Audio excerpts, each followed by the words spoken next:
Thomas Paine, Thomas Paine, Thomas Paine, Sam Adams, Sam Adams, Sam Adams, Benjamin Franklin, Benjamin Franklin, Benjamin Franklin. These men spoke up for what they thought was right. From their courage came such documents as the Declaration of Independence and the Constitution of the United States. From their willingness to speak what was sometimes unpopular but right, we enjoy such liberties as freedom of speech, the right to keep and bear arms, and freedom of religion. There are those who still wish to oppress our freedoms, and there are still patriots willing to stand up and defend life, liberty, and the pursuit of happiness. Men like Zeb Bell, who honor our founding fathers and what they stood for. It's now time for Zeb at the Ranch, speaking up and defending your freedoms. Brought to you by Magic Valley Les Schwab Tire Centers and all of the other great advertisers on the program. And now, Zeb Bell. Most senior citizens say, if God wanted me to touch my toes, he would have put them on my knees. And also they say, of course I talk to myself. Sometimes I need expert advice. Good morning, everybody. Here comes Kate Smith, and God bless America. Good morning on a Thursday. Have a good one.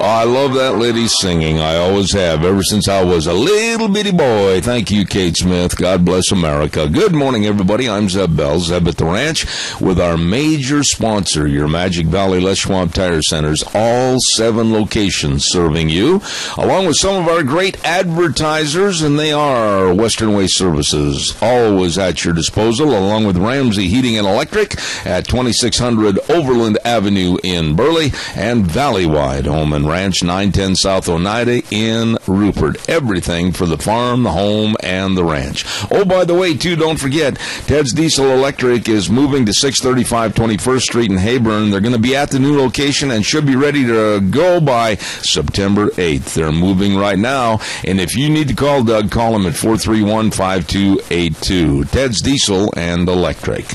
Well, right now, let's go to the Pledge of Allegiance. Good morning.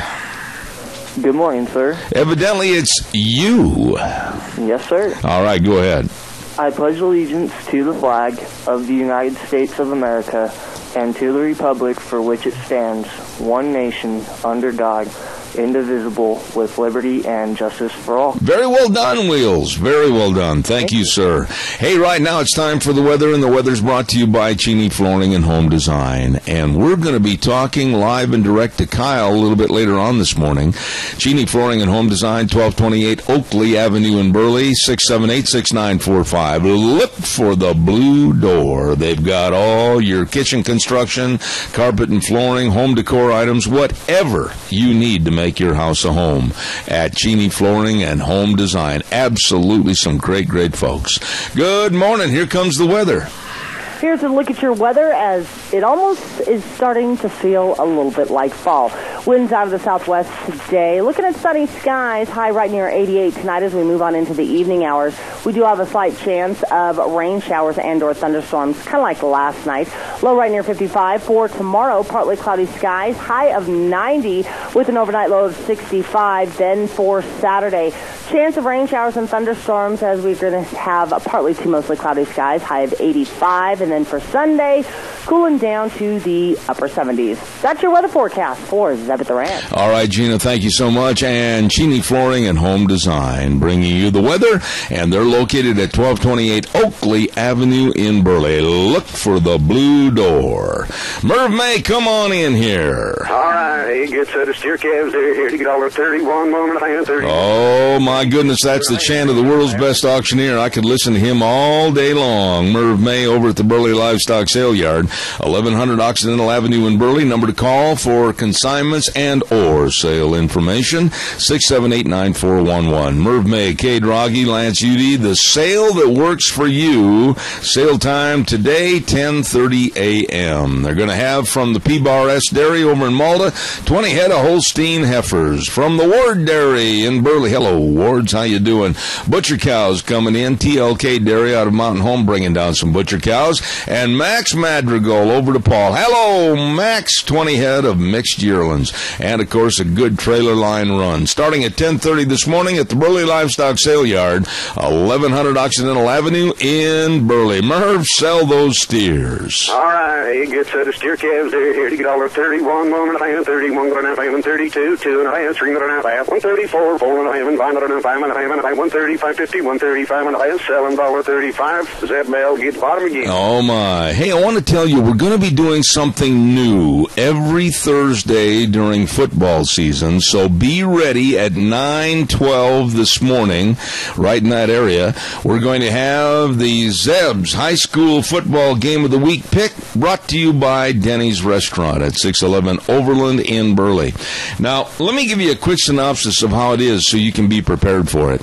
I'm going to give a prediction on a certain game of the week. High school football starts tonight, tomorrow night. I'm sorry.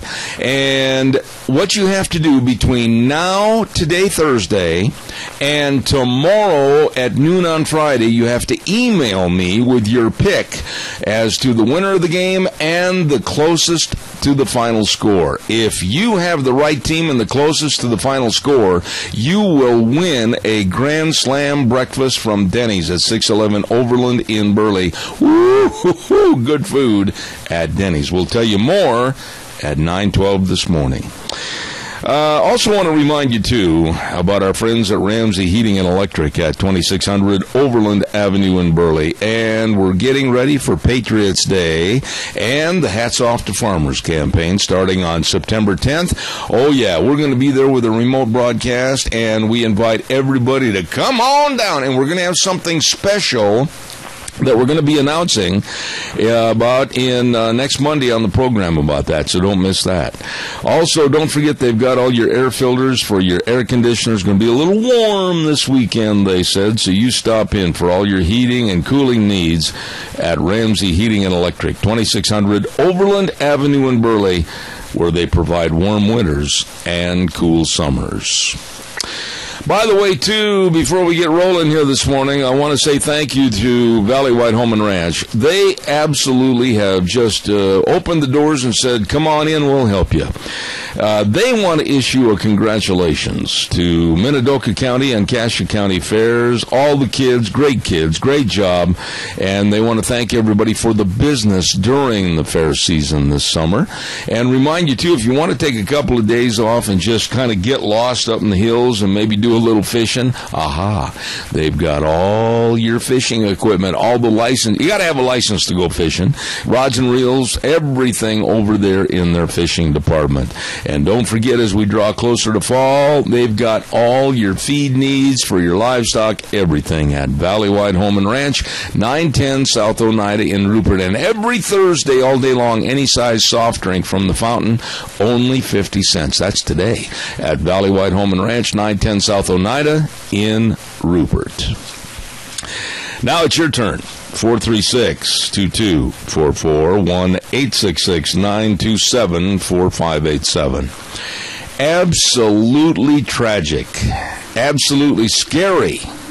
Former TV reporter goes off the rails and shoots two former co-workers while they are on site doing a TV segment. I saw the video, and it's horrendous, where the young woman is interviewing a member of the Chamber of Commerce, and all of a sudden she turns around after she is hit with a bullet. You can see her face, and she screams, and then this absolute sadistic killer shoots the cameraman and kills them both. And fortunately, the lady that is being interviewed is going to be all right. She was shot in the back, and they say that she is going to recover. This killer filmed the entire shooting. He filmed it and posted it on social media.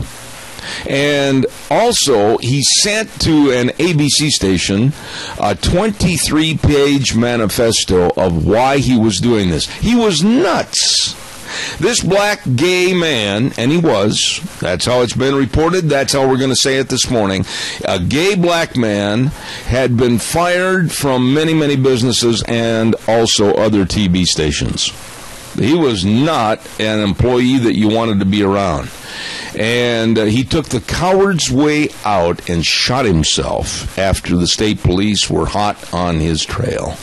But it's so disgusting and it's so sorrowful that I believe the young woman was only 24 years of age. And the videographer that was doing the segment, I think he was like 27 or 28. Both were very, very well liked. And it just proves my point that you are not safe anywhere in this country or in the world today. One must take every precaution, and be very wary of your surroundings and your environment all the time.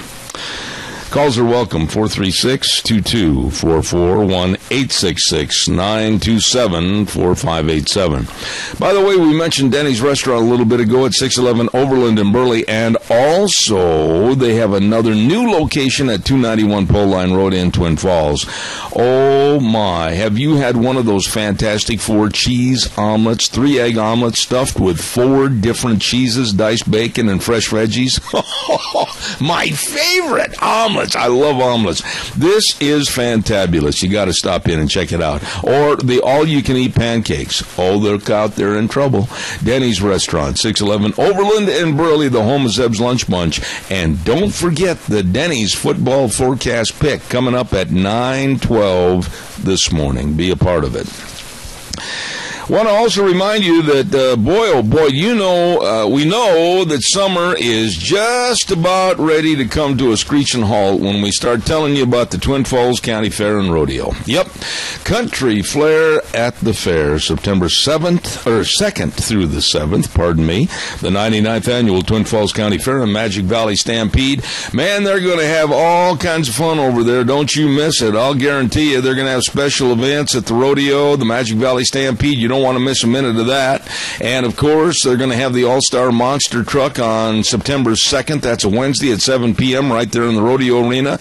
I mean, they've got just fun lined up for you and your family. Country Flair at the Fair, Twin Falls County Fair and Magic Valley Stampede, September 2nd through the 7th at the Twin Falls County Fairgrounds. Don't you miss it. I'd like to hear from you, 436-2244, 1-866-927-4587. Another story that's in the news this morning, and, in some respects I'm saying, go get them, gung-ho. Yeah, buddy, go get the bad guys. And on the other hand, I just wonder what kind of support they're going to have and how safe they may be. I'm talking about a father, a Marine dad, and his 2 Marine sons. They've had enough of the Obama administration. They've had enough of ISIS encroaching all over the world like a vermin cancer. They've had enough with the lack of Obama doing anything really to stop ISIS and stop the threat of terrorism. So, they are going over to fight ISIS with the Kurdish army. And they're going over on their own time, their own money, their own equipment, and they're doing their part to rid the world of some heinous, absolutely worthless terrorists. And what our government is saying, well, we absolutely discourage this kind of maneuver and this kind of action. Well, yeah, they would.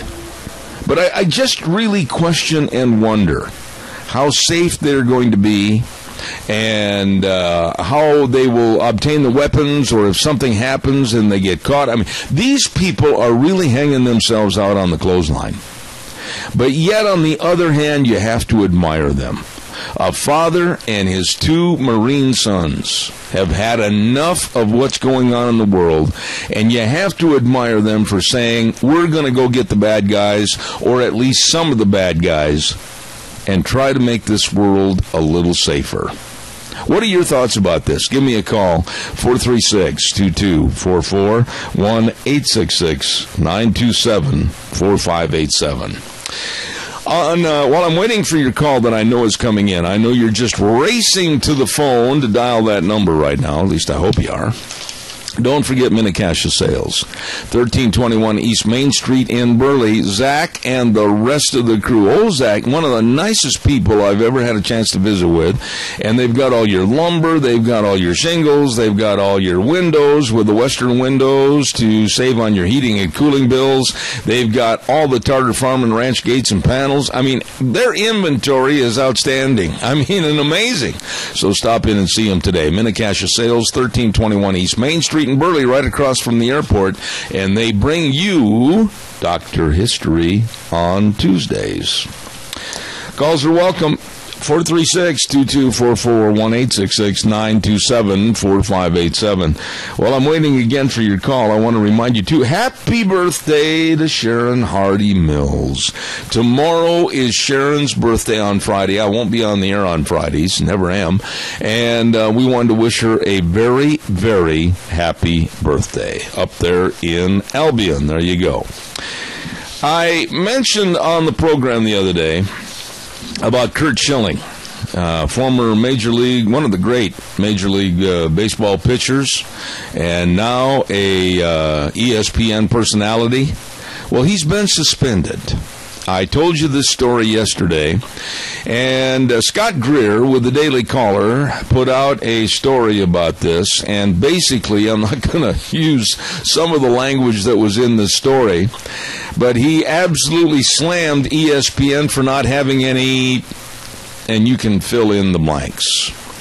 Free speech that does not conform to the politically correct norm is not acceptable at ESPN.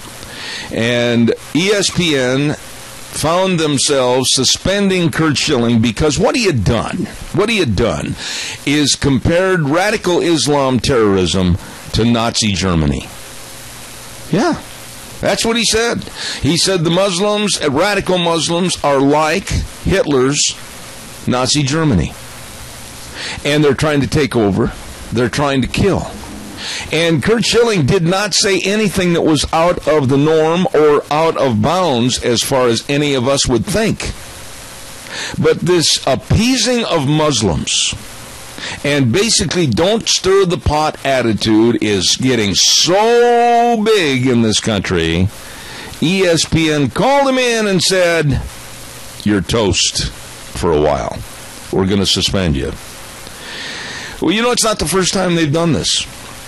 In 2011, the ESPN hierarchy publicly scolded golf analyst Paul Azinger for chiding President Obama for spending too much time on the golf course in a bad economy.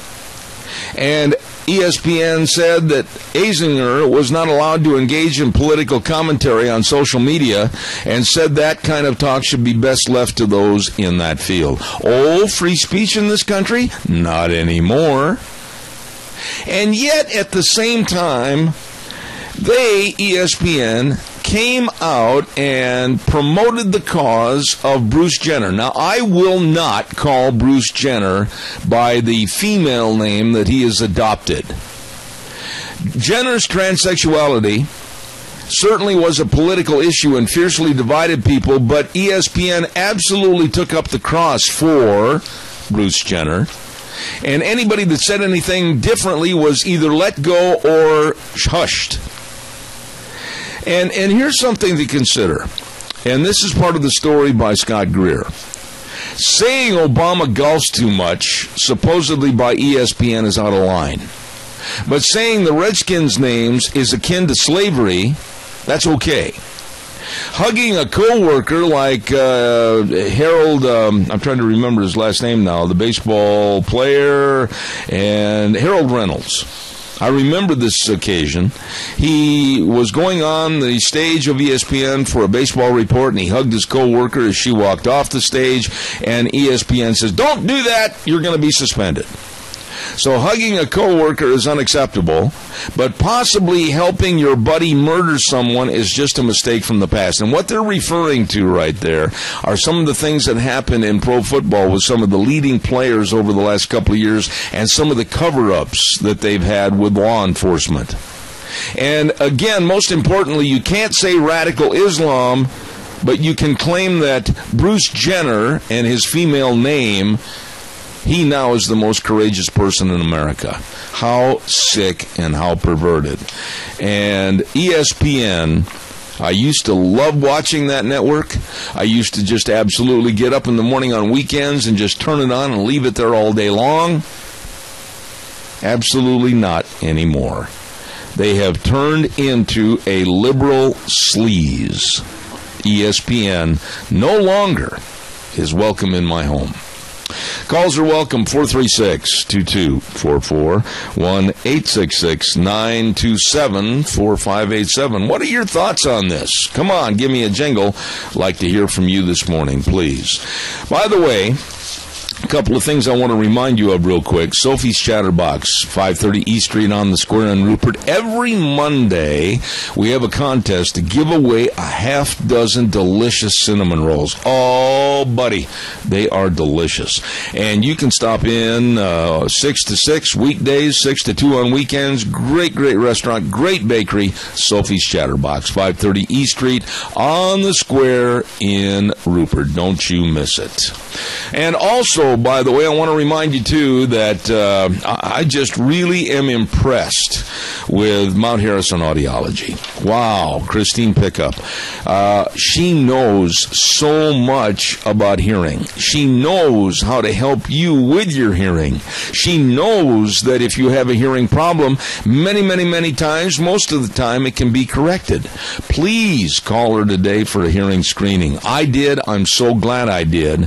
And that's at Mount Harrison Audiology, right across from the Minidoka Hospital emergency room. And the number to call for that hearing screening is 312-0957. I'll say it again, 312-0957. Mount Harrison Audiology. You be sure and call her today. Deanne, come on in here for a minute. Man alive, I'm getting a whole bunch of smoke. Where's all that smoke coming from already this morning? My goodness, it's coming through the windows. I can see great big puffs of it. Hopefully it's not anything on my property. Where's the smoke coming from? Calls are welcome, 436-2244, 1-866-927-4587. Please give me a jingle. One of the stories I wanted to comment on this morning was we had some comments made to us the other day after I advocated still flying the Confederate flag. There were those out in the audience that took issue with my saying that I think the Confederate flag absolutely is a part of our history. It's a part of the Southern heritage. And to many, it is a remembrance for families, aunts and uncles, great-grandmothers, great-grandfathers, etc., that were in the South at the time of the Civil War. And to whitewash away the flag and the memory of what the South stood for and wanted, it is definitely not slavery. I have talked to many, many people down South. And when you start talking to them about the flag and the pride and the family heritage, not one single time did it come up as racism. And many of the people I talk to are black. Well, that leads me to Hurley High School in Virginia. They, when all the hubbub was going on over the Confederate flag in the last couple of months, they decided that they would go to the forefront and say, no, it's not going to change at Hurley High School. Hurley High School is a very tiny Virginia town, and they embrace the Confederate battle flag, and they call themselves the Rebels. On the front door of the school, they have a Confederate flag painted on the front door of the school. On their helmets, they have the rebel caricature of a general and the rebel flag. And they said they are not going to change. And one of their players, who is a black football player by the name of Chris Spencer, said, "It doesn't mean racism to me.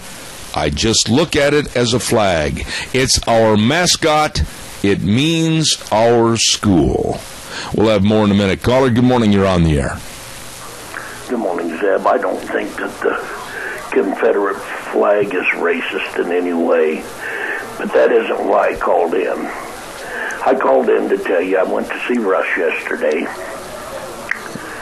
in Pocatello, and yes. He was looking great. Oh, good. He sure loves the food down there. He brags on it all the time. Now, let me interrupt you right there, because Russell has been known to eat a lot, and when he eats, he enjoys his food.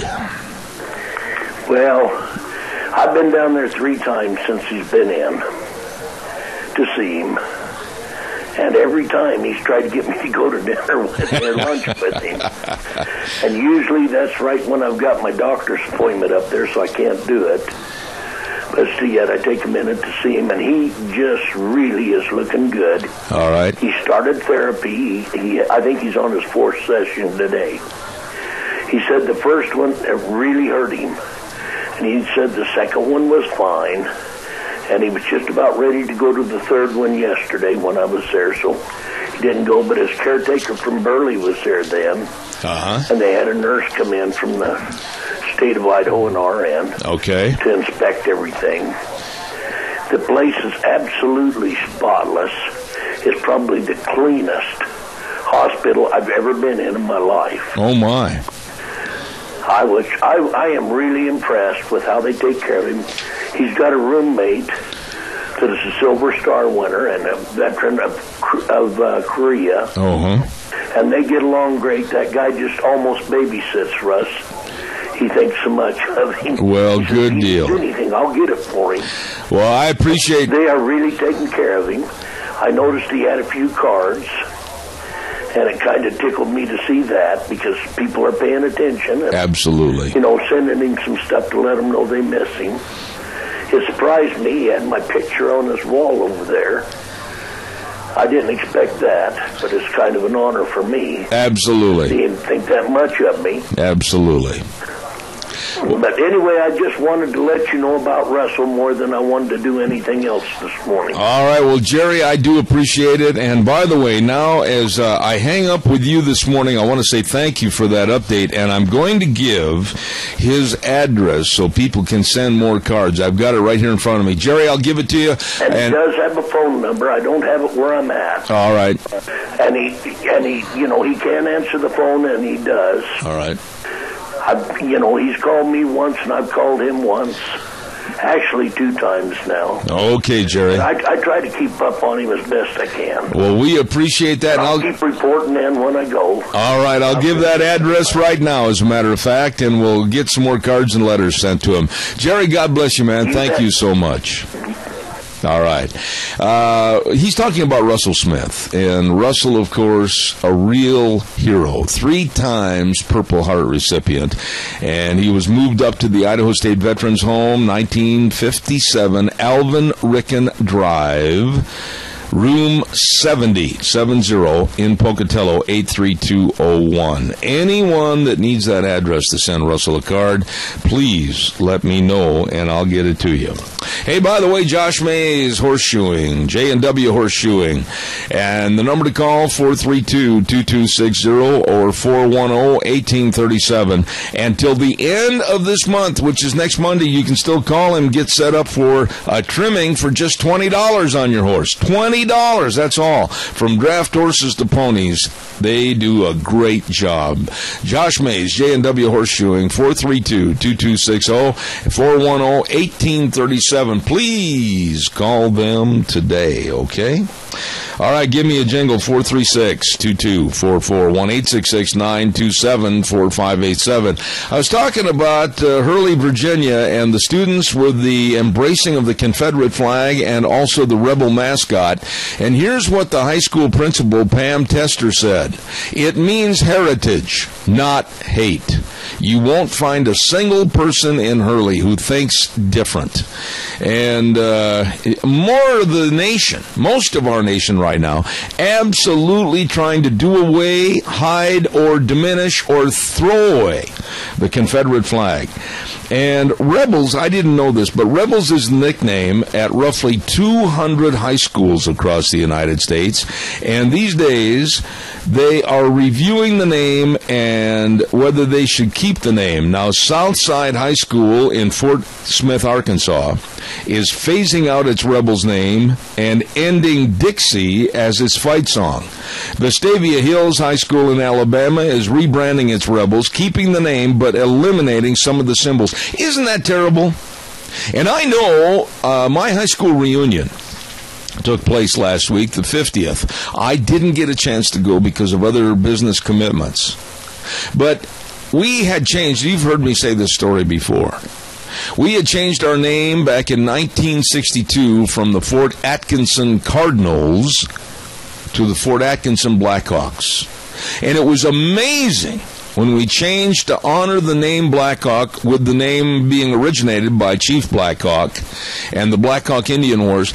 Our whole personality, our whole persona of the school changed.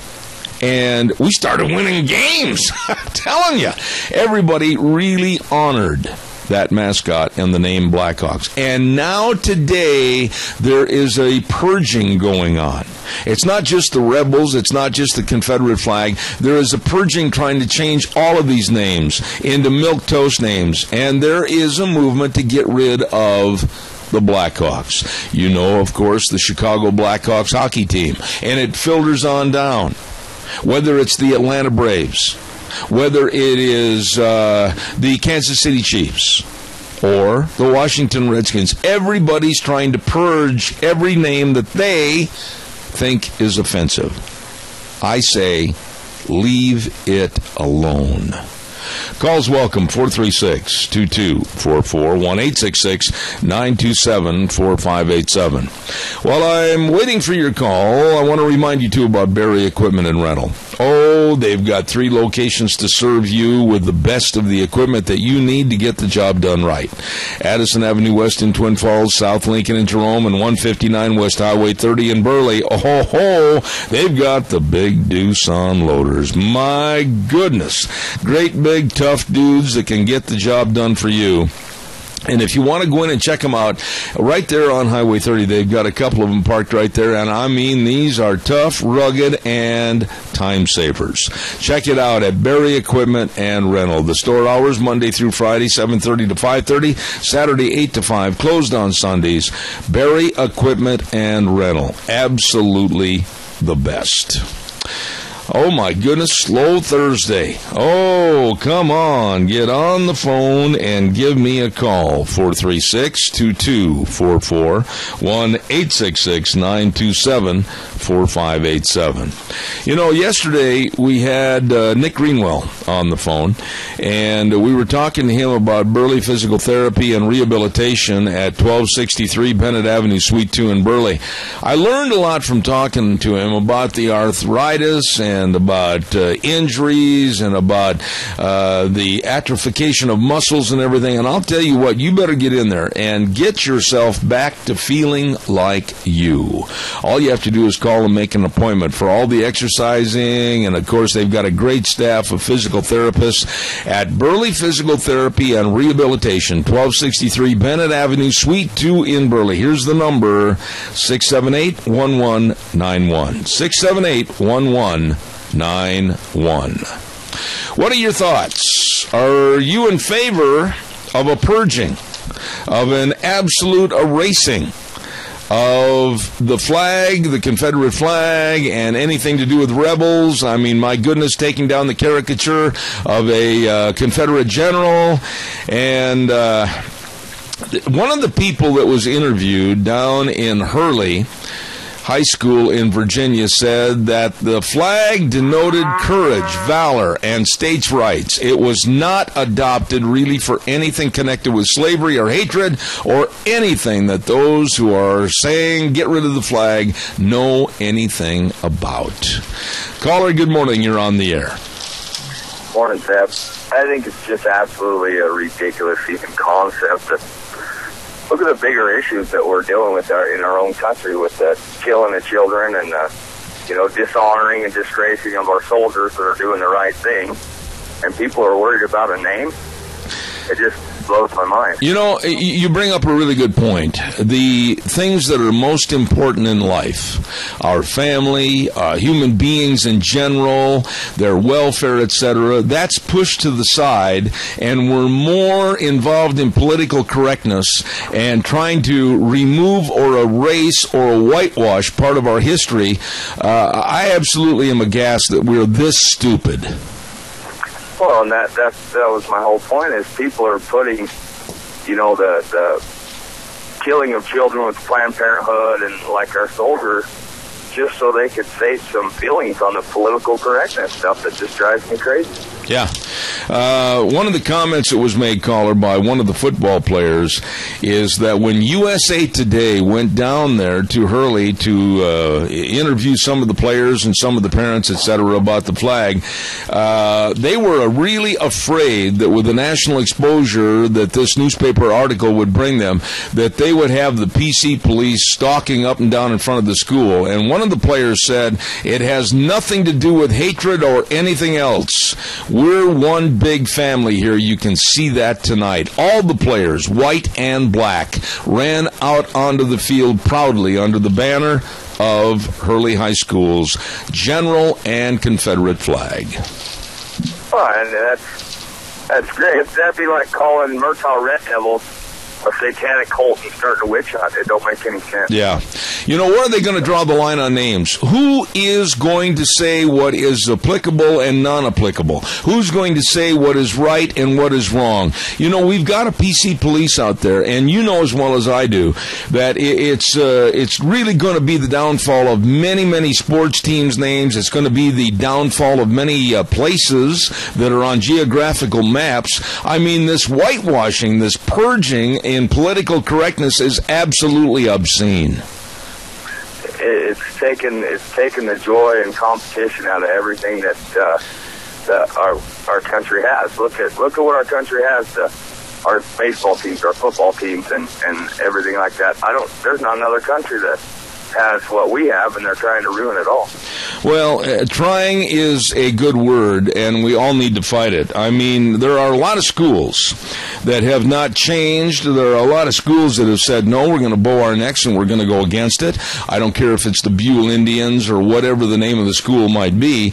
I think people have to stand up. They're doing it out of pride. You do not accept a mascot of anything that you look down upon or you belittle. Your mascot is something of pride for your school. My school, it was the Fort Atkinson Blackhawks, and we played under that mascot with pride. That's right. It's not put up there as a thing of a joke. It's not put up there as a mockery. It's something that's put up there to fight for. Absolutely. And I do appreciate your call this morning, sir. Have a great day. You too. Thank you. Yeah, political correctness, looking at these pictures, and maybe many of you saw the article in USA Today, and these kids, boy, I tell you what, there's some big burly football players on this team.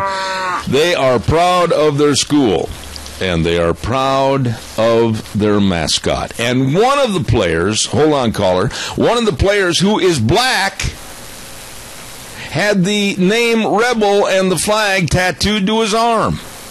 Caller, good morning. You're on the air. Yeah, Zeb, you know, that's all the biggest bunch of BS that I have ever heard.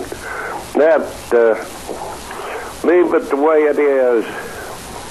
They're not doing anything derogatory. And, Fred, this goes all the way back to when you were in school. They do not choose a mascot to be derogatory or to belittle someone. It's something of pride for the student, the school, and the past patrons that lived there and went through the school. It's all a matter of pride. That's it. I can't believe how this world has changed. Well, I hope we can do something to change it back, Fred, because right now we're sliding down the gutter awful fast. That's for dang sure. How are you, Mike? Good to hear your voice, buddy. Oh, good to hear you, Fred. Thank you, and take care. You and your wife, the best to you. Thank you. You bet. Thank you. Same to you and Deanne. Thank you. There is one of my dearest friends, Fred. I appreciate you calling in. Thank you. You know, where do you draw the line on political correctness? Where do you draw the line? You can't say this. You can't say, you're limited on what you can do or say anytime, 24/7, 365. Caller, I'm going to ask you a favor. If you just wait on that phone call for about 60 seconds, I'll be right with you. I've got to get a weather in here real fast for Mad River Laser, 502 East Street in Rupert. Everything with your name or logo, your business name on the shirts, the T-shirts, jackets, caps, you name it, they are the best. Please get a hold of them today for work that you need done, because I'll guarantee you're going to be just very, very satisfied. Mad River Laser, 502 East Street in Rupert. And right now, here is the weather. Here's a look at your weather as it almost is starting to feel a little bit like fall. Winds out of the southwest today. Looking at sunny skies, high right near 88 tonight as we move on into the evening hours. We do have a slight chance of rain showers and or thunderstorms, kind of like last night. Low right near 55 for tomorrow. Partly cloudy skies, high of 90 with an overnight low of 65. Then for Saturday, chance of rain showers and thunderstorms as we're going to have partly to mostly cloudy skies, high of 85. And then for Sunday, cooling down to the upper 70s. That's your weather forecast for Zeb at the Ranch. Oh, my goodness. Mad River Laser at 502 East Street in Rupert. All the customized names and logos on your clothing and your caps. I mean, business cards. It's the best at Mad River Laser on the square in Rupert. Caller, thank you for your patience. Go ahead, please. Well, Zeb, when we bow to this, and they just continue to push, there's going to be a void. If we back off, they're going to fill it. And if we allow them to fill it, they dictate the future. And just like yesterday with Jorge Ramos, or whatever day it was, with Trump and Jorge Ramos. And he said, well, you can't build a fence. You can't export 11 million Hispanics, illegal Hispanics. Like hell, we can't. We can do whatever we want. This is our country. See, they're acting like whether or not it's a mascot or anything that goes in our country. We cannot allow this to continue. Right there saying we can't allow this to continue. But yet you will speak up, I will speak up, Fred speaks up, others speak up, but really the American public is standing back saying, oh, okay, we'll just accept this, we're like a sponge. And the problem is, en masse, we don't speak up. We're letting political correctness and the insane liberal left take over our whole society.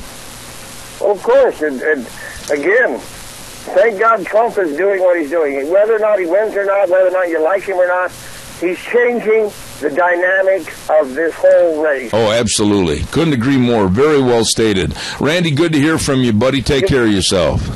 You bet. Bye. Thank you. Caller, good morning. You're on the air.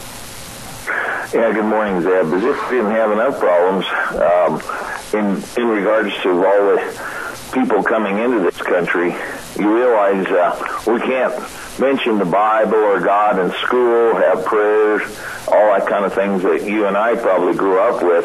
But, they're teaching Muslim theology in our public schools is part of Common Core.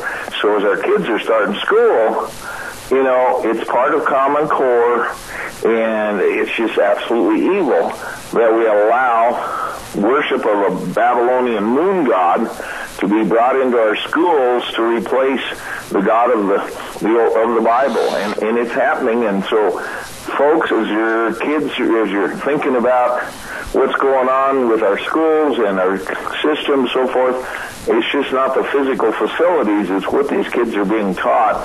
And it's part of Common Core. It's creeping in like a disease. It's like a cancer coming into our country, not just through the illegal alien situation, but certainly with the Muslims that are coming in. I agree with you, and you know what, Adrian? All of us have got to stop and think about the rights and the constitutional values that we're losing every day.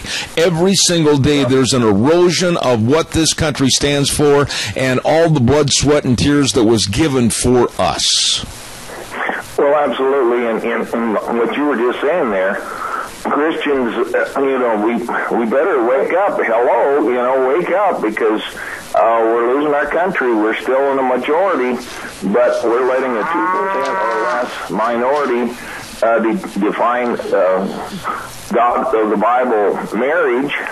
And look what's happening with the Scout program. I mean, it's cancer is going on and on and on. When are we going to actually stand up and take a stand? I agree, Adrian. Thank you very much. Your points are always well taken. And yes, when are we going to take a stand? Thank you for your call. I got another one waiting. Thank you. Thank you very much. Appreciate it. He is right. When are we going to stand up and take a stand? Good morning, caller. You're on the air. How are you doing this morning? Well, not too bad, except that I'm a little bit distraught that we have so much in the news about what we're going to be force-fed as far as liberalism in this country. And I, for one, I'm not hungry. I'm going to spit it out and do things the way I think are correct. Yeah. I haven't caught all of your show this morning. Have you heard the new VA scandal that was going on now? Oh, which one? There's so many. Which one are you referring to? The VA not being in their offices, the VA sending a letter to a former Vietnam veteran that absolutely denigrated him when they said on Cuckoo Lane? Which one are you talking about? The one on Cuckoo Lane. That was disgusting. How much respect that the VA people have for our military people. You know, right there is a classic example of, I hope that they go to the source that created that envelope with that absolutely low-life name and address on there, denigrating our soldier, and they should fire that person immediately. They should make an example of that person's being so backward in doing their job that they're going to be marched out the door and fired. Fire him. Hell, I think they ought to take and put him in jail for about 6 months. I can't argue that. I can't argue that. I listened this morning and heard the veteran on television talk about how he was so embarrassed when he saw that note, that envelope coming to his address, and it was addressed Cuckoo Lane because of the problems he's had from his military service, and it just made me irate to think that some low-life gunsel at the VA would act in such a manner and possibly still keep their job. Well, and that just, to me, just shows us, I guess, what shows us where our country is going to. It's just all a big, we as working people, we as retired military people, we are just a laughing joke to our government. All we are is a bunch of peons that support them. They're just like... Not on this program. Drugs or something. We're supporting them. Not on this program. The veterans, the flag, our military are always held in the highest esteem on this program. Sir, thank you so much. Yes, on your program, and we got to change this country and make it right. Absolutely. Sir, God bless you. Thank you so much. Thank you. Caller, good morning. You're on the air. They got impatient. They got impatient? You can't be impatient on this program. You have to exercise patience. What's the matter with them? Okay, thank you, Wheels. We invite that person that got impatient to call back. I got to have time to spend with everybody, so please bear with me. While I'm waiting for that call to come back, don't forget your Magic Valley Les Schwab Tire Centers, all 7 locations serving you. You know, summertime's almost over, but that doesn't mean that you're going to probably slack off and having to have safe tires. No, man, you got the whole fall and the winter, and you got to be prepared. Well, they've got all the tires for all your driving needs right there at all 7 locations. And like I said, they take a course in tireology. I mean, man, they know all the best tread designs, what kind of tire is going to best befit your driving. Hey, stop in and talk to them today. You know they've got the best in brake service. You know they've got the best in front end alignment, shocks and struts and batteries. But there again, here I go. They've got the best in service to you. They really care. Lane and Rupert, Dave on Blue Lakes and Twin, Mike and Buell, Mike and Jerome, the Twist family in Paul, John on Poline in Twin Falls, and Randy on Overland in Burley. Your Magic Valley Les Schwab Tire Centers. You know, it sounds simplified, but it really is the truth. Every day, and you can ask my wife if you ever run into her and I together, every day I get up and I'm always thinking of ways how I can step over or kick to the curb political correctness. I will not abide by it. If they, the left, say, well, you can't say that word, I'm going to go ahead and say it anyway. And caller, good morning. You're on the air. Okay. First of all, let me apologize, Zeb. I was supposed to do a favor for you at the fair there for all of us, and I let it slip, and I apologize for not getting you some final results on that Republican bean toss in the drawers. It just got out of my mind. All I can say is I'm almost as old as you are. So well, don't apologize, sir, because everybody forgets things. I sometimes forget my own name. That's why I wrote it on my T-shirt. It's called Jockey. Yeah, my wife wrote something on mine too, but I won't tell you what it was. All right, I got about 40 seconds left. What can I do for you this morning, my friend? Just want to weigh in on this. I am not a Zeb Bell. I'm not a Rita Ramsey. I'm just trying to do my best. I'm a normal, common, everyday person who, dumb as I am, I realize what's going on. I can see what's going on. Apparently, a lot of other people can't or won't. But I just want to say, we've said a couple of times, America, is responsible for this, the people of America. And by gosh, they are. And what is wrong with them? I cannot understand why they're not waking up and they're still leaving it to somebody else to get it done. And we have it so obviously with all that's going on. Something has to happen. Amen. I wish I had more time to talk to you about this because you've struck the chord that I wanted struck. We have to get involved. God bless you. I got to run to the news right now, but you call me again and we'll talk more about this, okay? All right. Will do. All right, sir. Thank you much. Thanks. We're going to take a little break and turn it over to CBS News, and then we'll be back with the Chamber Report in about 6 minutes. Don't go away. Good morning. Good morning on a Thursday, August 27th. And glad to have you aboard Zeb at the Ranch. I'm Zeb Bell, your Magic Valley Les Schwab Tire Centers, our major sponsor. All 7 locations, thank you very much. And, of course, we also want to say thank you to some of our great advertisers like Ramsey Heating and Electric at 2600 Overland Avenue in Burley, and our friends at Valley Wine Home and Ranch, 910 South Oneida in Rupert. Everything for the farm, the home, and the ranch at Valleywide Home and Ranch. Oh, by the way, talked to Doug Martin yesterday. Ted's Diesel and Electric, is moving to 635 21st Street in Heyburn. And I said, Doug, what about it? And he says we're going to be open at the new location by September the 8th. And if you can't find him when he's moving from the old location to the new location, call him on his cell phone for anything you need done. 431-5282. And he'll be there to serve you. Ted's Diesel and Electric, moving to 635 21st Street in Heyburn. Really good old boy. Hey, by the way, too, every morning when we start the show, we say thank you to Cheney Flooring and Home Design at 1228 Oakley Avenue in Burley, and they have everything, whatever you need to make your house a home, and all the very, very interesting tips on all the newly refurbished furniture they've got to add that certain flair and personality to your home, all the home decor items, kitchen construction, carpet and flooring, everything. They are good. Cheney Flooring and Home Design, 1228 Oakley Avenue in Burley. Look for the blue door. Also, real quick, our friends, hello, Joel. How are you? Joel Heward at Hanson Mortuary, 710 6th Street in Rupert, along with his family and his staff. They're serving you. And believe me, they can travel to the rural towns and churches to help you with the arrangements when there's the passing of a loved one. And always, remember this, always upholding the highest ethical standards with unquestioned integrity. Folks that you need to know and work with. 436-5636. Hanson Mortuary, 710 6th Street in Rupert. Well, good morning to Kay Cameron at the Chamber of Commerce. How are you? I'm good. How are you this morning? Not too bad, and a little smoky over here. All of a sudden, we got some more smoke coming in the windows and everything, but how are things over on the beautiful Snake River? Well, it's a beautiful day here in Mini-Casia. It's going to be a nice day, and I just love this time of year. It's awesome.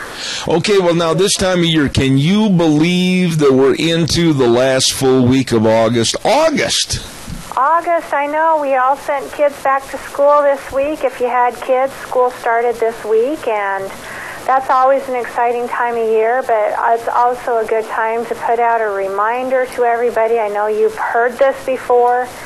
Just be safe, be cautious when you drive around, watch out for those big yellow buses and those kids headed to school and coming home from school, and just pay a little extra attention to everything that's going on. Oh, amen. And as far as when you're meeting a bus or coming up behind a bus, have plenty of time to stop. Don't get impatient. And for Pete's sakes, don't even think about passing that bus. Look out what you're doing. That's right. Pay attention to those big yellow buses. They're big and yellow on purpose so everybody sees them. So slow down, watch out for these kids, and let's try and keep all of our kids safe. Amen. Okay, what's going on? Oh, my goodness. Well, we survived the fair. We survived the whole week of it. It was great. It was so fun to see a lot of people out and enjoying it, and it seemed like it was very successful. Now it's time to wind down and get back to work, and it's good to be back in the office. Do you have anything coming up, like in the first portion of September or latter portion, that you want to start advertising right now?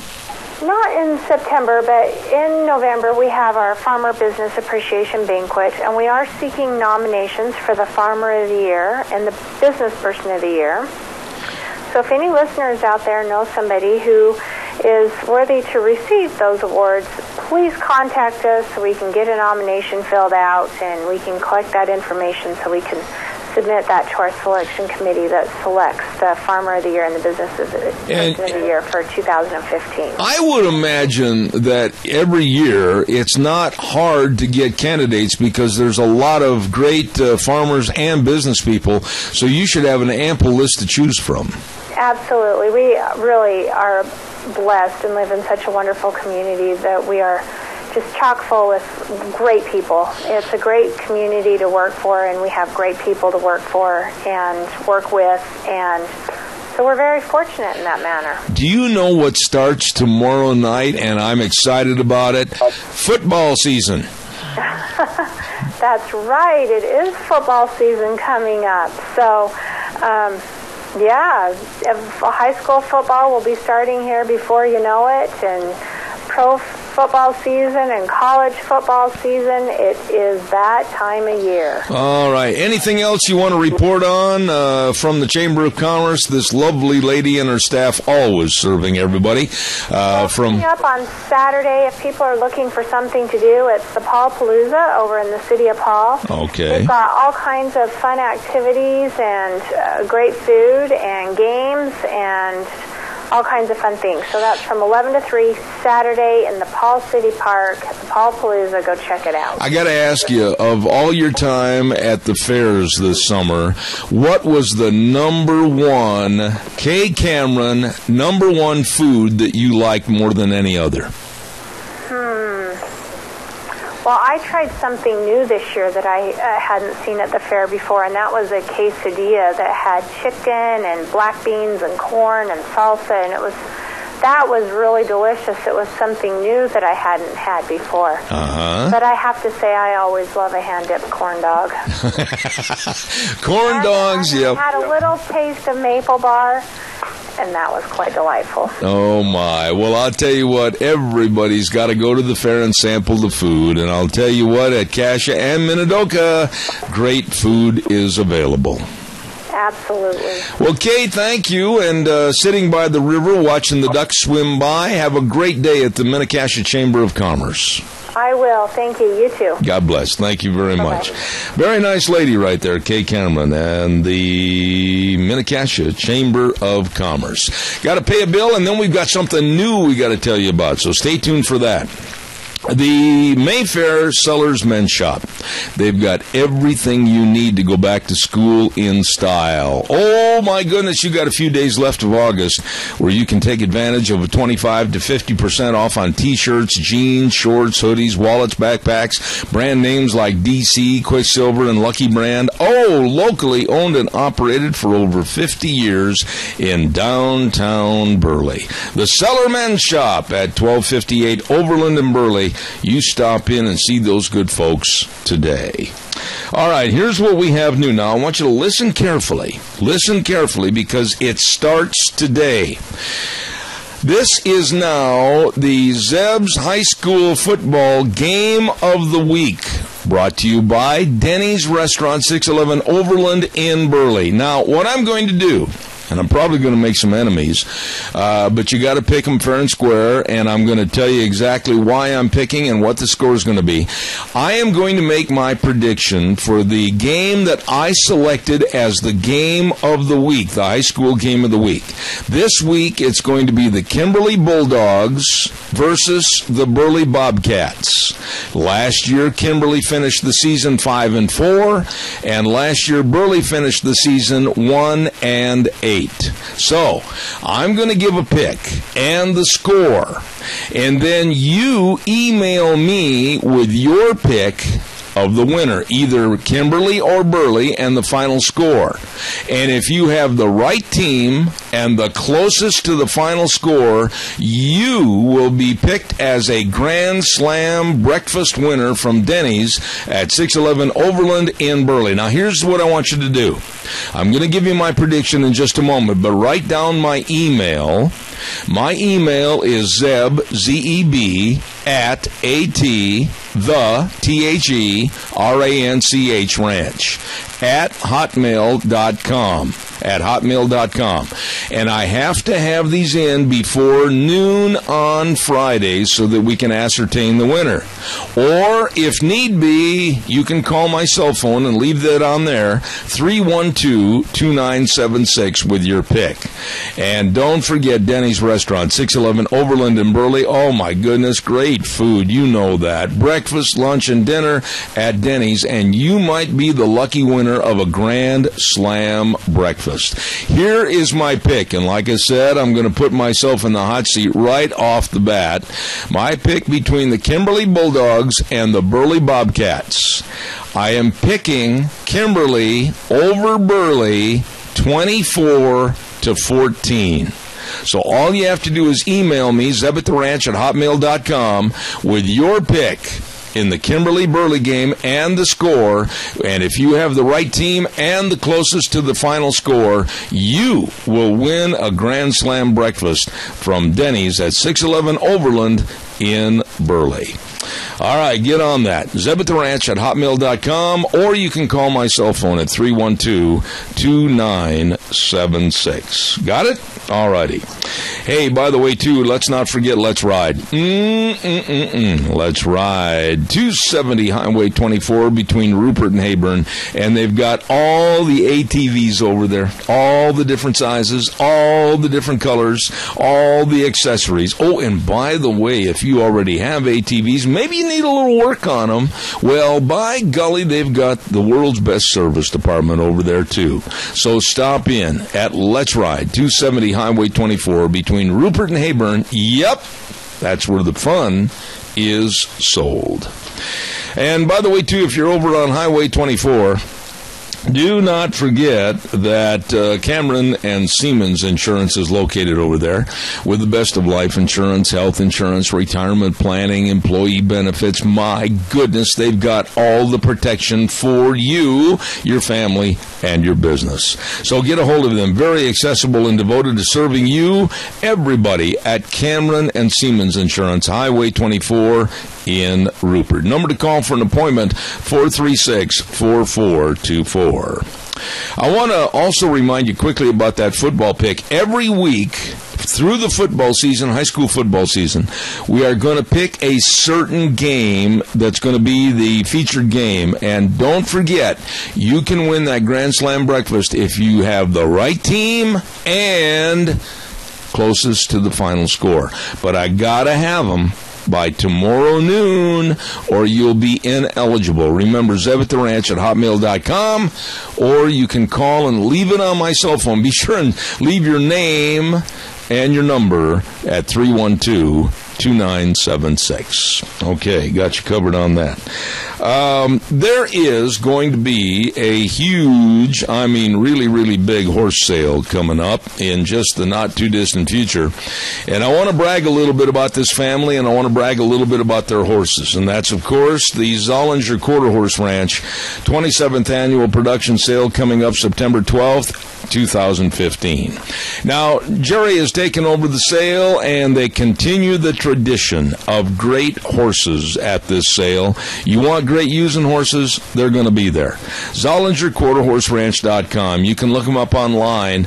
Many of the featured stallions for this year, Mr. Silver Pistol, Double L Boone, Dynamo Dunnett, Money's Illusion, Pecos Little Peppy, and many, many more. And they've worked really hard this year on paying attention to detail when it comes to the 2015 babies that are going to be in the sale. So put it on your calendar. It's going to be September 12th, and that's the 27th Annual Production Sale, Zollinger Quarter Horse Ranch at 1994 South, 100 East of Oakley, okay? And I believe what we're trying to do is get a hold of the auctioneer that's going to be selling the horses at that sale, Keith Munns. And I tried to call him earlier this morning, and we're going to try to get him on the air Monday on this program, Zeb at the Ranch. You know what? I think I've got all the PSAs, public service announcements, taken care of, except for one. I've got to remind you of something else here real quick, too. On Patriots Day, which is going to be this year, Thursday, September 10th, and also the kickoff to Hats Off to Farmers at Ramsey Heating and Electric, don't forget we're going to be over there doing a live remote broadcast, and we're going to have a lot of giveaways. We're going to have a lot of people stopping in, celebrating Patriots Day and Hats Off to Farmers at Ramsey Heating and Electric at 2600 Overland Avenue in Burley. Don't miss that. Come on down and say hello. Every year we literally have the place filled with people coming down to say hello. We've had people bring in cakes and cookies and candy and everything else. It's a fun day on September 10th, so don't you miss it. Holy cow, where'd all these dogs come from anyway? They're all over the place. Man, I got a little Pekingese over here. My goodness, here comes Officer Ken Mort with Minidoka Animal Control. Good morning. Good morning, Zeb. How are you today? Have you heard recently that it might not hurt to turn the microphone on? I did. Okay, you scared me there for a minute. Hey, what's going on at Minidoka Animal Control? Well, today I want to feature Shelby. Shelby? She is a 2-year-old red-nosed pit lab cross. Wait a minute, say that again real slow.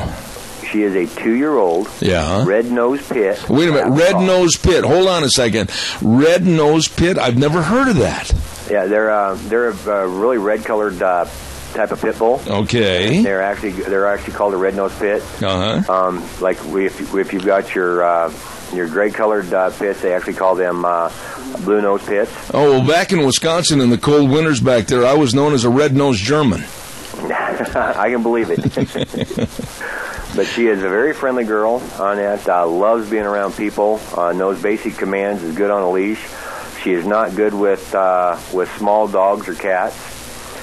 She's okay with some of the larger dogs, and as long as she gets to know them and everything, she does great with them. But she'd make somebody an awesome pet stuff, especially somebody who's wanting to just love on a dog, because she just loves to give loves and kisses and just be right there with you all the time. Well, being that she doesn't like cats, that's a plus. Yeah, so if you've got a cat problem, she'd be the solution to your problem. I just made a whole bunch of enemies. Anyway, and what do they do to try to come over and see if their personalities mesh with this dog? They can get a hold of us at the facility at 438-2200, or they can call me on my cell phone at 670-7268. Okay. What is the dog situation like? Do you find that you have more dogs coming up that are not showing any signs of ownership in the fall, or what's the busiest time? Normally the fall is our busiest time, especially around the end of harvest. And that when we look at all of our statistics, the end of October through November is our largest intake time frame. I wonder why. Oh, I pretty much know why, so. Oh, okay. But now you take them in, you find out basically their personalities, you try to make arrangements to get them all cleaned up and ready to go and possibly seek out a new owner, and there's a lot of work involved, isn't there? There is. And when you've only got 2 people and stuff in that to do it, unless you get volunteers and stuff to come in, and this time of year, now that school started back up, the volunteer side has kind of dwindled down a little bit. Yeah. Because over the summertime, people have a lot more time because they're vacationing and the kids are out of school, so they'll bring their kids over to help out and walk dogs and stuff like that. But now that school's back running, everybody's back to their busy schedule, so it's real tough to be able to get volunteers in. Let me ask you something. I think I've asked you this before, but when you find somebody that wants a particular dog and they come down there to the shelter and all of a sudden some great big brown-eyed dog looks through the cage door and they fall in love with that little puppy dog, what's the rate of keeping the dogs versus saying, well, we made a mistake? Actually, our adoption rates are when people adopt from us, we've only, I think, in the 3 years that I've been doing this, we've only had 2 dogs that have been brought back due to wound up being due to a personal issue. It wasn't that they didn't click with the dog or anything, but all of a sudden something financially happened to where they couldn't afford to take care of the dog, so they turned around and brought it back to us and that to have us help them find a good home. But I mean, other than that, I mean, we have, I'd say probably 98% of the dogs and stuff that we get adopted out stay with their new Wow, that is great.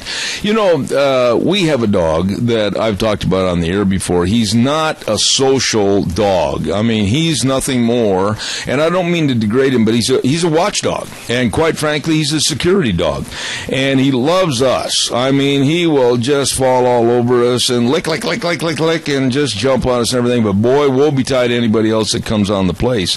He never really socialized. Does that make sense? Oh yes, it does. We do come across some of the dogs and stuff that are basically what we call them one-owner dogs. Yeah. They attach themselves to a specific set of owners, and that's all they'll socialize with. They will not socialize with anybody else. I've seen it where with the people that have adopted a dog that has had that happen, and that their kids and grandkids could come over, and the dog wants nothing to do with them. Yeah, and you know, God bless him. It's a dog that I know for security. I'd hate to be the person that would walk up and make any fast movements around my wife because they probably would be calling 911. Good possibility. Yeah, but you know, there are dogs, some breeds, more so than others, they're hard to socialize. Would you agree with that or not? I would to a point. I mean, there's a lot of it depends and stuff and that too on their upbringing when they were first time they were taken in by somebody, and that at a very young age. Yeah. The socializing of them and stuff at a very young age when they're a puppy will determine how they wind up reacting as they get older. The more socialized they are as a puppy, the more socialized they'll be as they get up to the adult area. Now, if they're started being abused at a young age, then they're going to become aggressive and vicious, stuff like that. So make sure that especially if you're getting a puppy or a young dog, that you're showing them the care and affection and getting them socialized so that you don't have any issues later on in life. Let me ask you this, Ken, and I don't know if I'm giving a fair statement here, but are there qualified dog trainers in the area that you trust and can help people that are dog owners kind of make old Spot behave himself? There are. Matter of fact, we had a young lady just a couple years ago that come in, and she would do evaluations on dogs for us and everything. She's trained in doing this stuff, and she turns around and anybody who adopts a dog from us that wants them trained, she gives them a $10 off coupon for adopting the dog out of our facility. No. And she turns around and trains them, and I've recommended her to several people, and they just love her. They went back for additional training and wanted more out of their dog that she's actually been able to take care of. All right, we'll see you answer that question. Anything you want to tell us real quick? You got 1 minute left. I do. There are, we've recently, within the last week, we've seen a lot of dogs and stuff in that have been coming down with a really bad cough. We actually had one that broke in our facility. Some other people that I knew have it happen at their homes. We took the dog into the vet. The vet on Monday all he was seeing was dogs with this really bad cough, and found out that there is a microorganism that is floating in the air from all the smoke that we have been receiving from the forest fires around us, that has caused these dogs and stuff to break with type of pneumonia. Oh. So if your dog starts coughing, you need to make sure you get it into a vet, because the only way to fix this is through this antibiotic that they have. Okay. And then once they get that on the antibiotic, it'll start fighting that microorganism. And if you don't get it in there, the vet actually told me that you could wind up seeing it get worse and worse, which could eventually wind up killing the dog. Okay, good information. It's actually not only in dogs, it's in cats, horses, just all animals right now. All right. Officer Ken Mort, Minidoka Animal Control, good friend and a good servant to the community. Thank you, Ken. God bless you, man. Who let all these dogs out anyway, for heaven's sakes? Who let the dogs? Yeah, my goodness, they're running all over. Go get the gravy train. Thank you to Officer Ken Mort, Minidoka Animal Control. Oh, let's take a look here real quick. What do I have to say? Nothing except good morning to a lovely lady that's on every Thursday with us at this time, and that is Rita Ramsey. Good morning. How are you? Good morning. I'm real good. Rita, I'm going to kind of turn the tables on you a little bit this morning, and normally I'm always shooting subject matter at you, and you're answering. You pick a topic first and foremost this morning, and we'll see what we can do to gobble it up. Go ahead. Well, I was kind of listening to your section earlier, and it just got me thinking when you were talking about the kids in Virginia, their mascot, and the rebel flag and all of that. And first of all, if a lot of people would do their history, that particular flag didn't have anything to do with what they're saying it has to do with. That was right. The fight flag for Virginia. That's right. And for their military, and it didn't have anything to do with all the other stuff. But I'm getting so tired of every time we turn around, we have to make sure that we didn't offend the PC police. And, that deal with Kurt Schilling, that just drives me absolutely nuts. I think it's time to have a boycott with ESPN and some of these people. Well, Rita, where do you draw the line? And my question, I'm not trying to be flippant when I say this, but where do you draw the line? Somebody, anywhere, every day is going to be offended from something. So where do you draw the line? Does somebody say, well, I don't like the color of your car. I want to see all red cars taken off the road. I don't like the attitude or what you said on the radio. I want him removed from the radio. I mean, the list is endless. And if they're going to go after mascots, and they're going to go after certain verbiage, and they're going to go after people for their actions and attitudes, we have lost what the Constitution affords us. We are not living in America anymore. Well, this is what the big problem is that we just kind of keep letting it go. And this is one reason why, and I don't know that I'm a Trump supporter yet. I am supporting the fact that we're talking about a ton of things that nobody else will talk about, right down to the PC, everything else. But this is the deal with political correctness, is people think they're trying to be amicable with everybody so nobody gets their feelings hurt and nobody is bothered with this and that and the other. Well, that's why we have a lot of problems with our kids today, is that they've never had anybody say, you get your butt out there and get done what needs to be done. And it's like, oh, no, they talked mean to me. It's just one thing after the other. But I would like to reiterate, and I've got a paragraph out of Andrew Breitbart's book called Righteous Indignation, and he talks about political correctness, And I've shared this before, but I want to make a little comment after I read the paragraph. It says, the term political correctness came from one of Marcose's buddies, Mao Zedong. Mao used the term to differentiate between those who had scientifically correct views and those who did not, those who were termed politically correct. In 1963, just 2 years before Marcose's repressive tolerance, Mao came out with an essay entitled, Where Do Correct Ideas Come From? In that essay, he argued that the Marxist society determines correct ideas, and all incorrect ideas must be put out of their misery.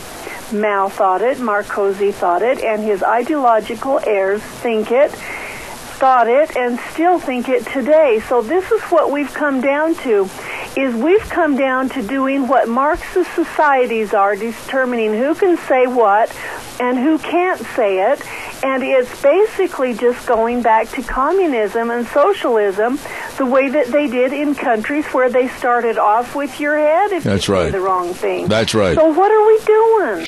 Rita, but where do you draw the line? I'm really concerned about this because the lines like Obama with the red line versus Syria, etc., was never crossed, never stepped on, and it just kept being advanced. He didn't have the guts to back up his words. But, you know, take like the different schools and colleges across the United States. Ole Miss with their rebel flag and their rebel yell. That was a part of that institution that all the students were proud of.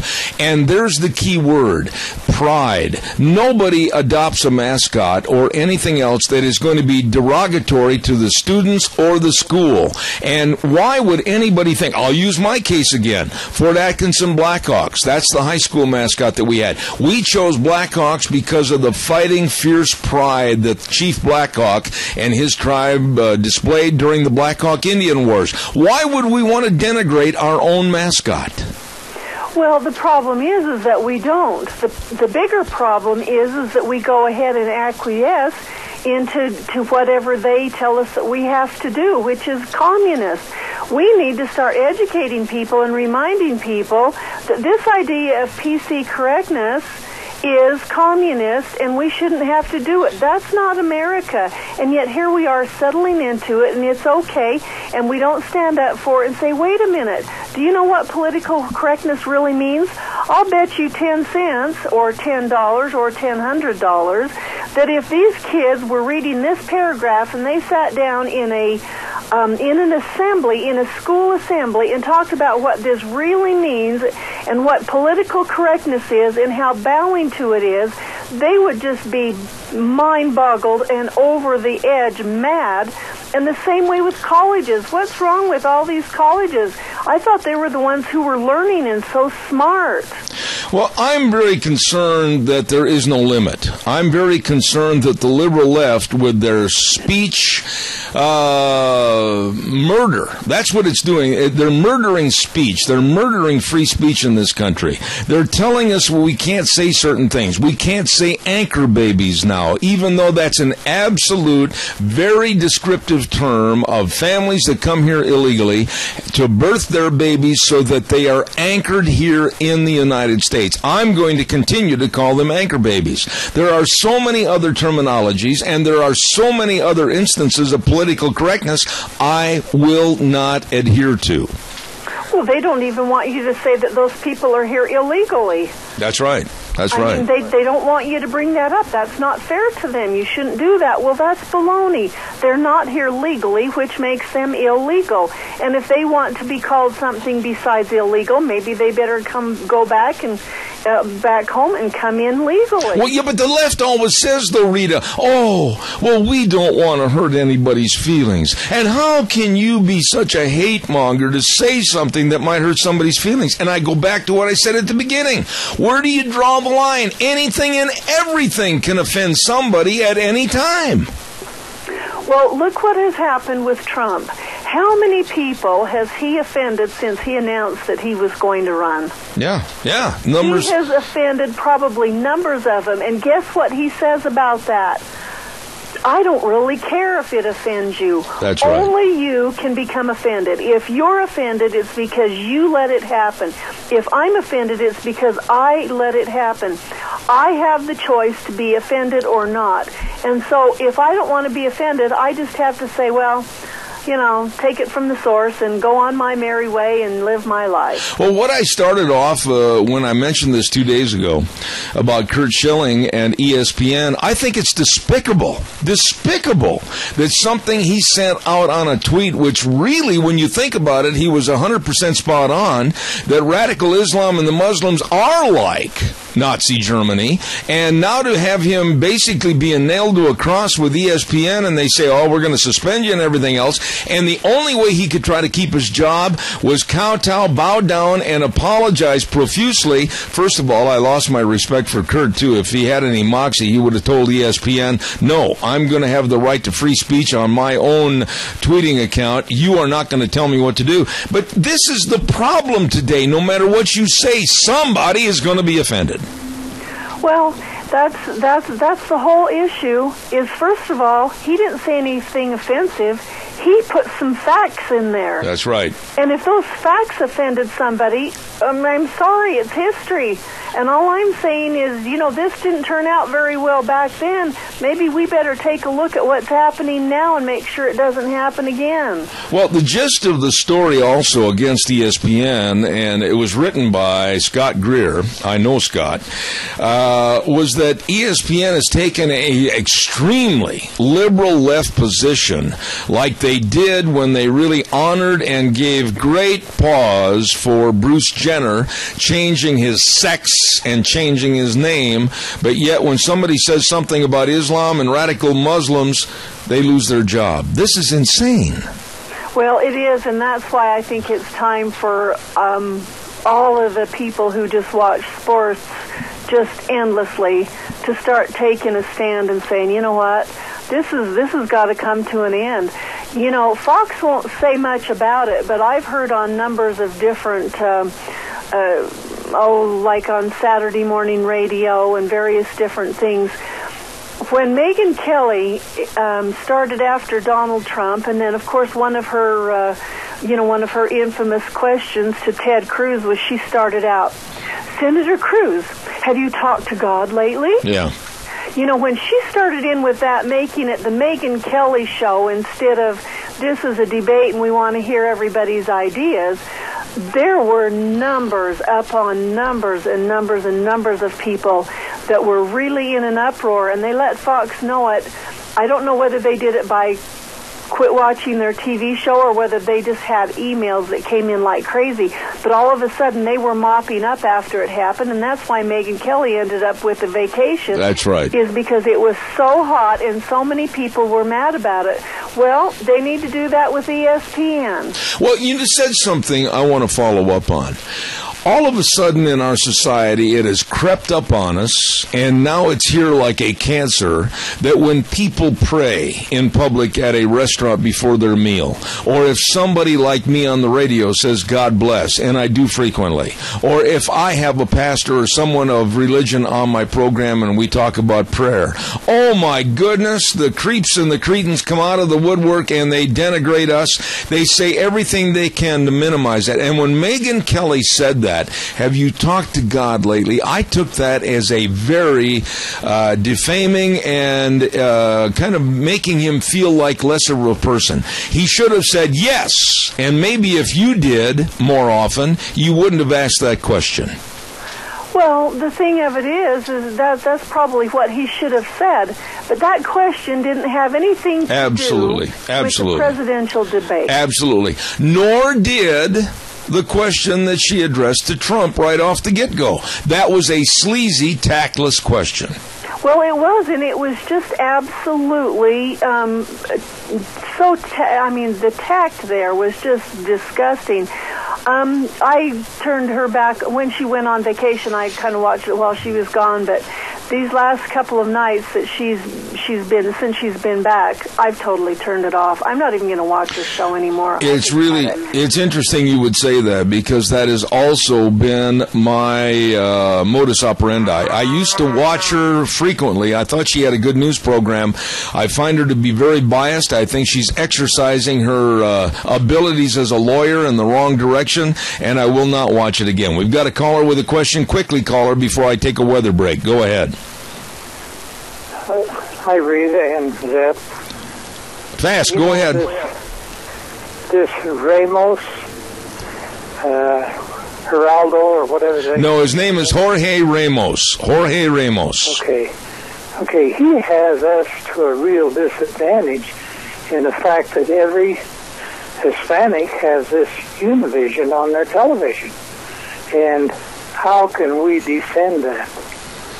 Well, we'll talk about that on the air, Keith. That's a good question. I don't think it needs defense myself. I think we should just stand up, and what Trump did is correct. Now, there are those in the audience. This is my opinion, Rita. I want to hear yours. When you are running a press conference, it is the press conference person that they're addressing, namely Trump in this case. He has the right to address any and all news people that raise their hand in an orderly manner. This man, Jorge Ramos, did not do that. He stood up in a blatant attempt to get his point across, regardless of the other people that were ahead of him, and I thought Trump handled it right. Sit down, shut up, and wait till your name is called. Well, and I thought that Trump was very, very, very good at the way that he handled that, in the fact that he at first let him know that he wasn't going to be in charge and take over the press conference, That's just right. like the Black Lives Matter people did of a number of other presidential candidates, mostly in the other party, but that he wasn't going to let them take over. And then he let him come back in and ask his question, and he answered it. So I thought that he was extremely good in that regard, is saying, hey, this is my press conference. You're not going to take it over. You can't just jump at the front of the line. And in fact, I heard somebody say they can't just jump to the front of the line like the illegals do and want to come in here. But I think that somebody needs to just take control, and that's what's so appealing with everybody on Trump, is that he is saying, I'm not going to take your crap. We're going to do this in the order that we do it, and I'm not going to stick to political correctness.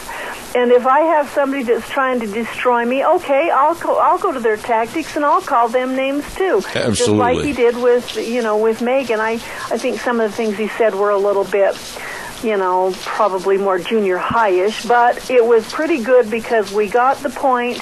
He made his point well known, and people know that he's going to call it like it is, and nobody else will do it. And therefore, who are the candidates and what are they actually saying? We don't even know, because the only thing that's getting any kind of media is Trump.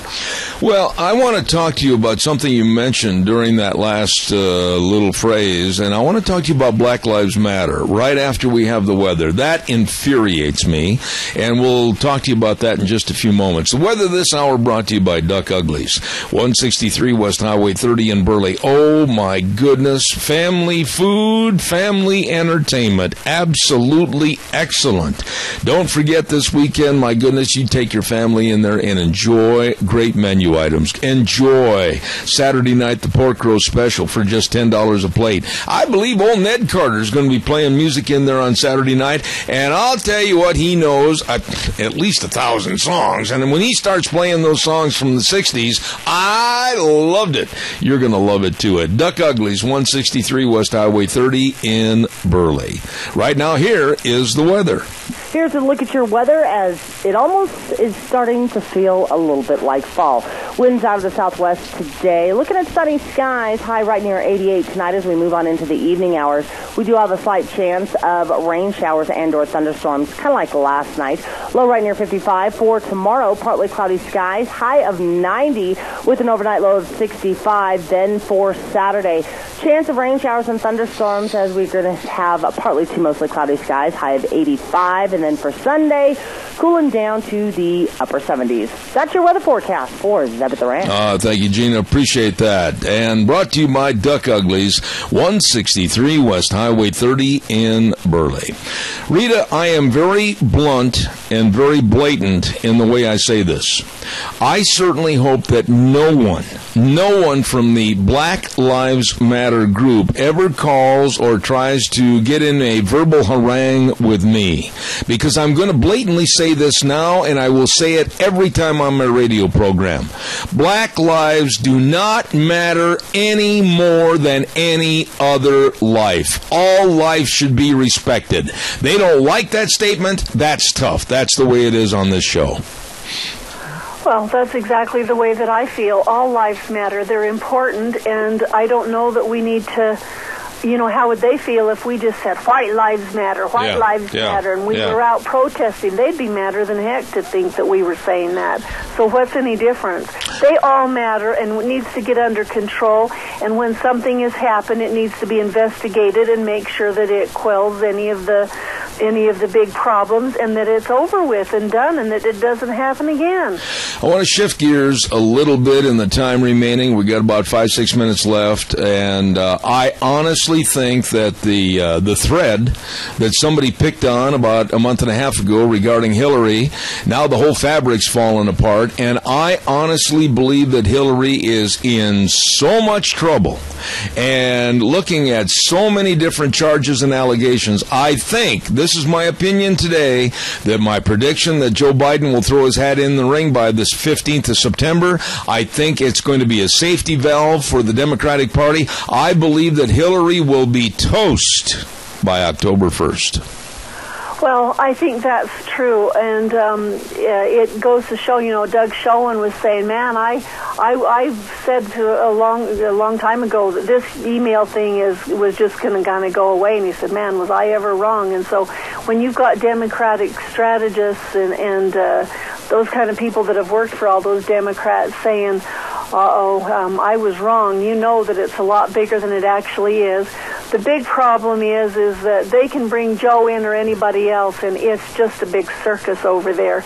We just have to make sure that we get somebody that enough Republicans will support, that we can make a difference, because if we don't, this country's in trouble. We will not survive it. I just don't think we'll survive it. I got to ask you this, though. When you look at the 17 GOP possible nominees, and then you look over to the left side of the aisle for the Democrats, and you've got just basically a handful of has-beens and wannabes, why can't the American public see that that party just absolutely isn't going anywhere? Well, the main thing is that you've got all of those people that, I have to vote Democrat or I won't get to keep my free stuff. Yep. That's a huge block right there. And then you've got the ones who come and vote when they shouldn't be voting. So you've got the voter fraud, and that's all to the Democrats, propping them up. And so what we have to do is we have to get a message out, and I think Dr. Ben Carson is doing an excellent job of making points with the black people, helping them understand that the Democratic Party has not been good to them. It hasn't been nice to them. They've just used them, and look what kind of circumstance they're in. And if they'll start getting educated a little bit and listening to some of this, I think that we can expect to see maybe a little bit of a change there, because that's where it's got to change. And then when you have a ton of Republicans, and it might be the evangelicals or whoever that stay home and don't vote because they don't have the 100% constitutional person that they want, or whoever their guy is, they stayed home from Mitt Romney. They're the ones that we can thank for Obama. Let me ask you, you mentioned Obama at the very last word of your sentence there. Where is he? What's he been doing? Has he said anything about the economy? Has he said anything about the stock market? Has he said anything about what's going on with ISIS? Has he said anything about anything as of late that with any substance? Where is the man? The only thing is he did say a thing yesterday about we've got to have gun control. Oh, yes. Yesterday morning. Yes. But there again, why don't we just enforce the laws that are on the books and get the bad guys when we have a chance to get the bad guys? I am so sick and tired of, there again, the liberal loons on the left saying, oh, we got to have more laws. It's not more laws, Rita. It's the enforcement of the laws. What they don't understand is if you take the guns away from the average citizen, it will only be the criminals that have it. Bingo. And John Kerry and President Obama are right in there with their gun control thing. They signed it. It's supposed to go into effect on December 24th. If Congress hasn't actually, or if the Senate hasn't given its approval, of which they won't take it to the Senate because they know they won't get it approved, then the UN steps in and they'll help, and it's for the UN to help us disarm. And people aren't taking that seriously, but there's enough of that kind of stuff batting around out there that we should be really concerned about it.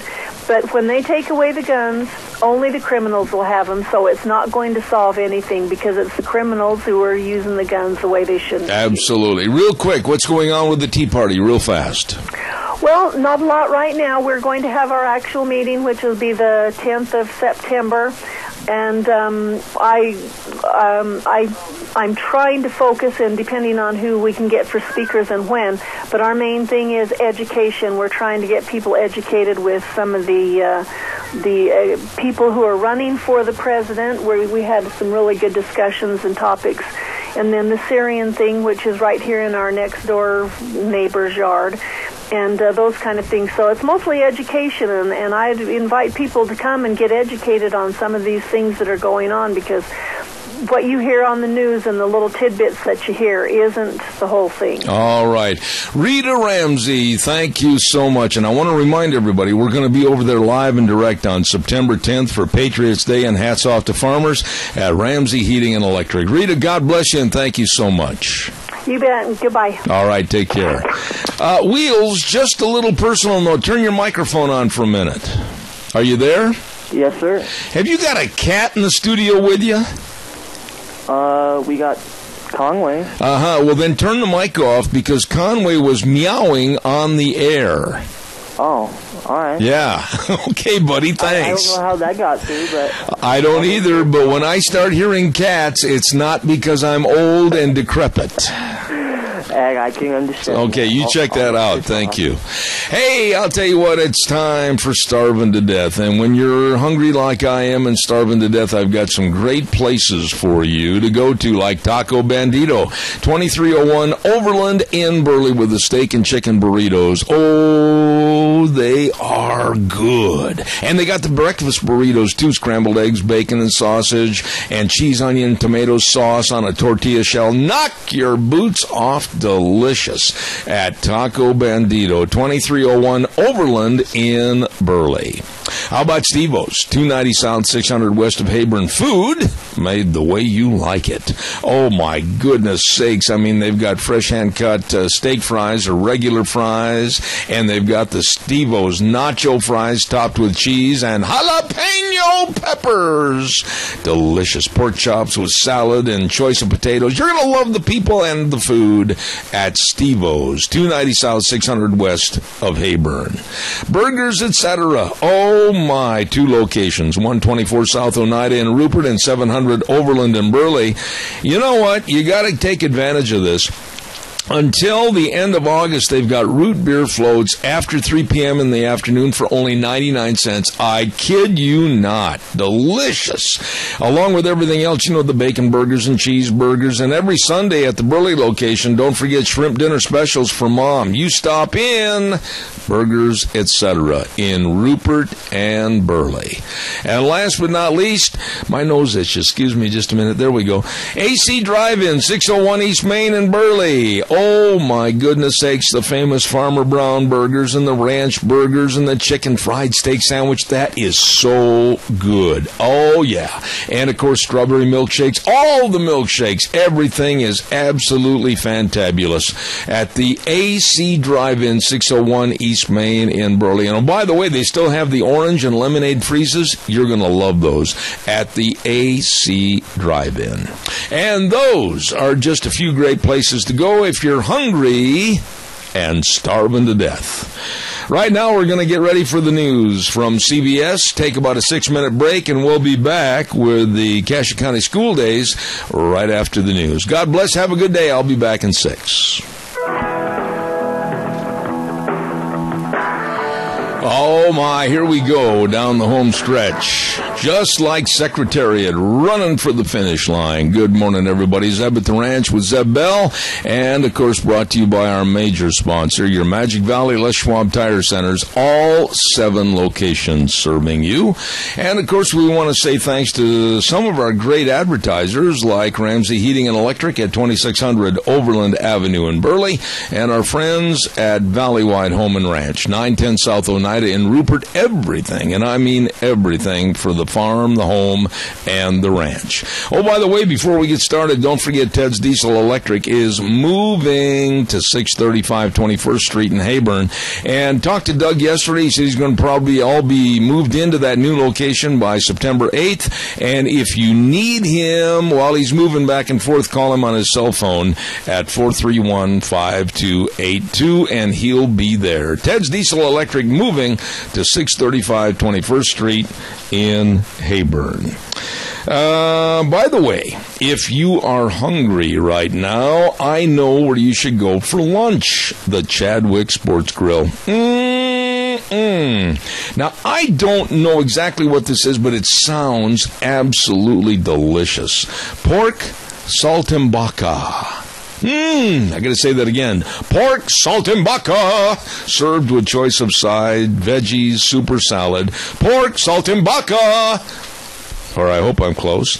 That's going to be the special today at the Chadwick Sports Grill, along with all the great menu choices. Pork saltimbocca at the Chadwick. You stop in and see them today. Oh, my goodness sakes.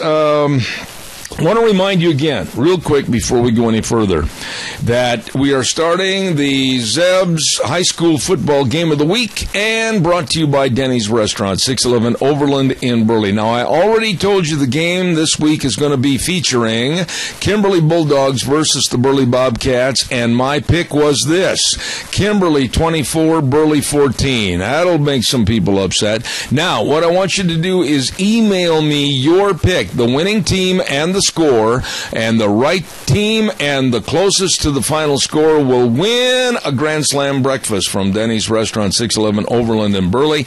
And get those to me, Zeb at the Ranch at hotmail.com.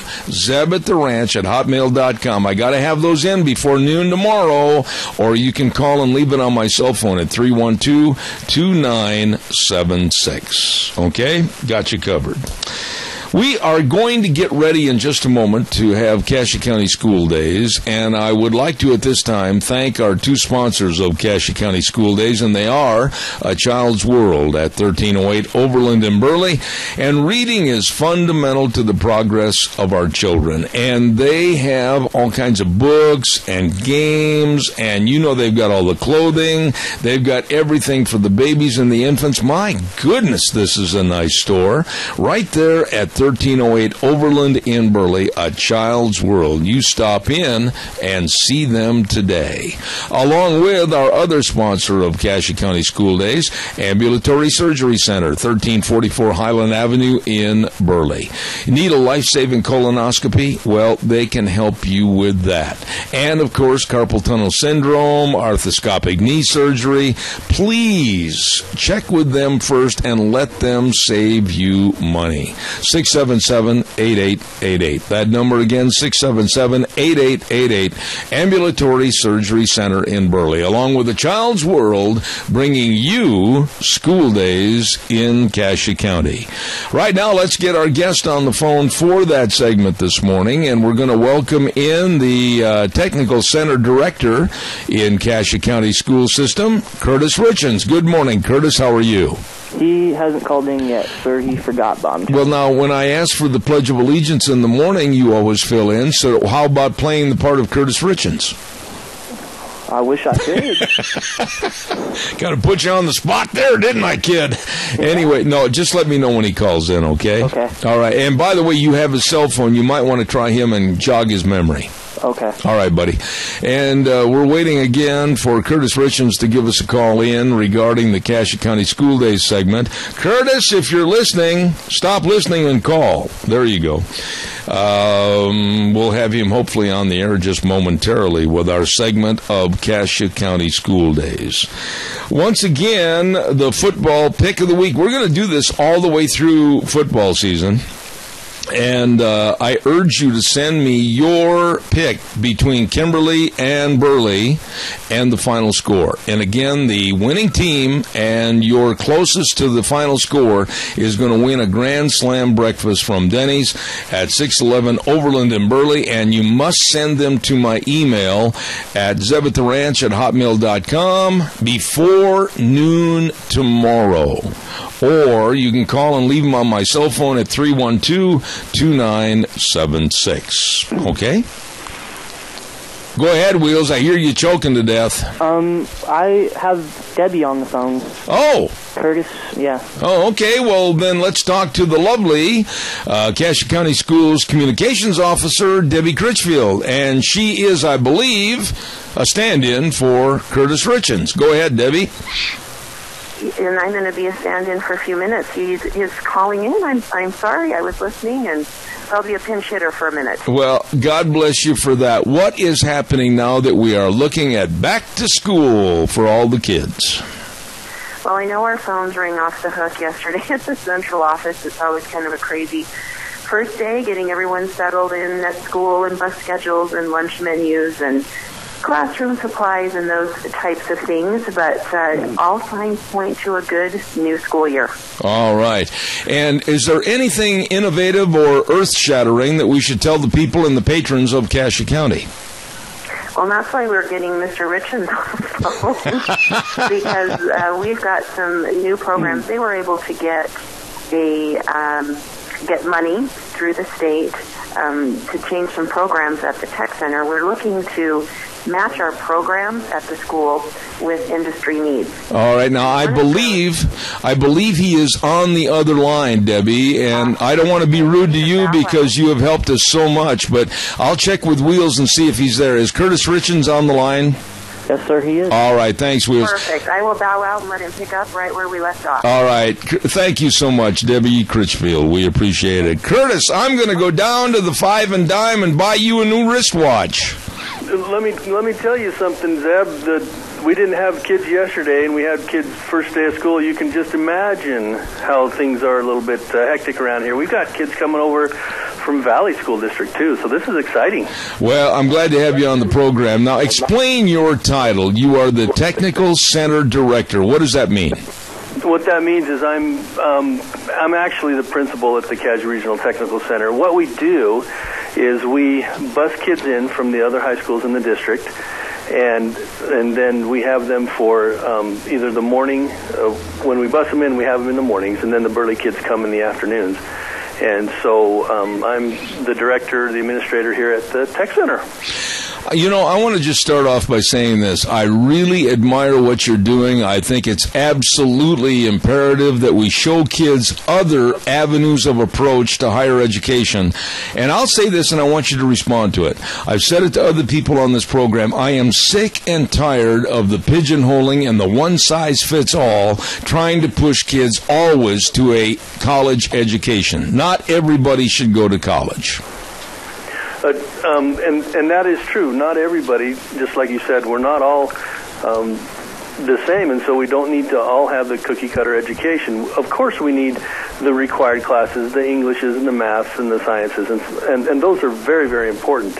But some of us like the hands-on technical stuff. Right. And a lot of times when we leave high school with that background and go on to get a 2-year certificate or a technical certificate, that type of thing, industry certification, then we can go on and make some pretty good money. We've got to have the auto mechanics. We've got to have the draftsmen. We've got to have the electronics technicians. We got to have that stuff. Well, Curtis, what you just said is so true. And if a child, this is my opinion, if a child in high school is showing an interest and showing a want to learn a various trade, whether it's welding or whether it's being a diesel mechanic or whatever, let them go. Broaden their horizons. Leave them alone and let them pursue their dreams, and let's push it.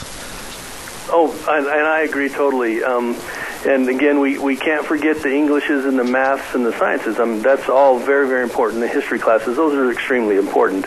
We also need to recognize these technical courses that these kids have the opportunity to take.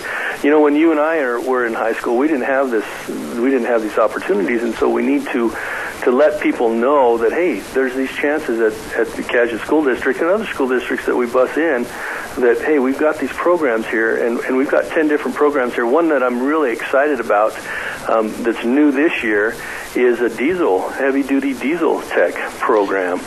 And we're really interested and really excited about that. We're trying to phase that in, and it's going to work out well for us. We're excited. We have 3 new instructors this year. We had 3 of our great instructors retire, and so we've got some replacements for them, and they add some different dimensions to their qualifications and stuff. So things are exciting around here, and we're doing a good job.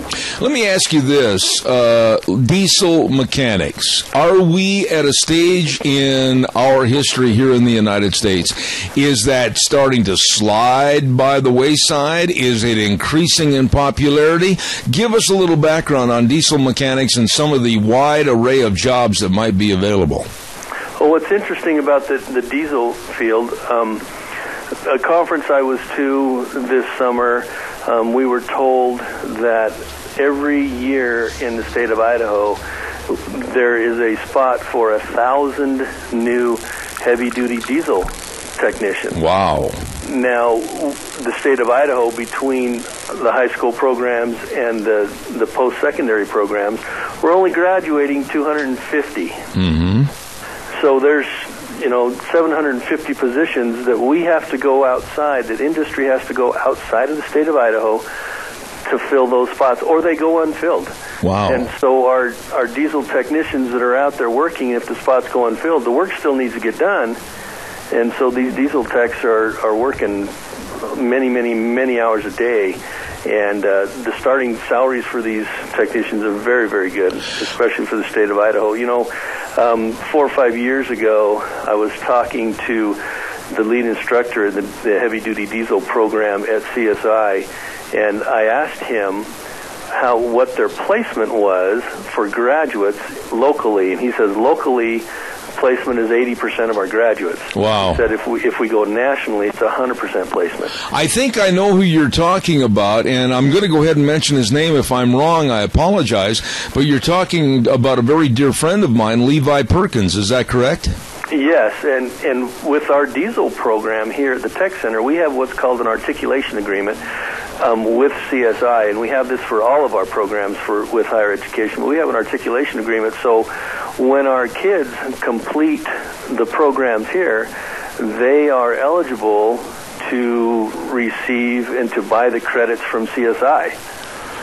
So that's kind of a feather in their cap, where they can buy those reduced fee credits and have the basics for those programs already finished, and so they just go on to the more advanced and get their ASE certification and that type of thing, and away they go.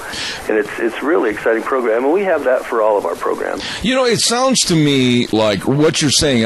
Correct me if I'm wrong. You said you had about 10 different programs right now. Is that correct, Curtis? Yes, that is true.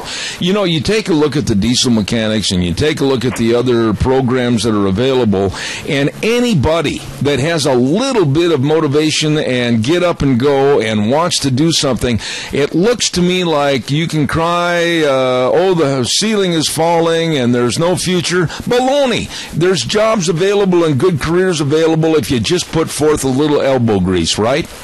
Oh, that's exactly right. And like I said, we have the 10 different programs here at the Tech Center, but in our other high schools, we have the ag programs and the family consumer sciences and the food preparation programs and the business programs. So as far as the technical education and technical competencies, we offer here in Cassia County School District, we offer almost the gamut of what kids can want and kids can desire. And we give them the opportunity, and we welcome. The more the merrier. What about questions, whether it's the parents or whether it's the students themselves? I mean, supposing they just don't have the background on what you offer, but there might be an interest there. What's the best way for them to sit down and really find out more? They can come in here to the tech center. I can sit down with them. They can sit down with their school counselors. They're welcome to get on our school website, the Cassia County School District website, and follow the schools over to the Cassia Regional Technical Center.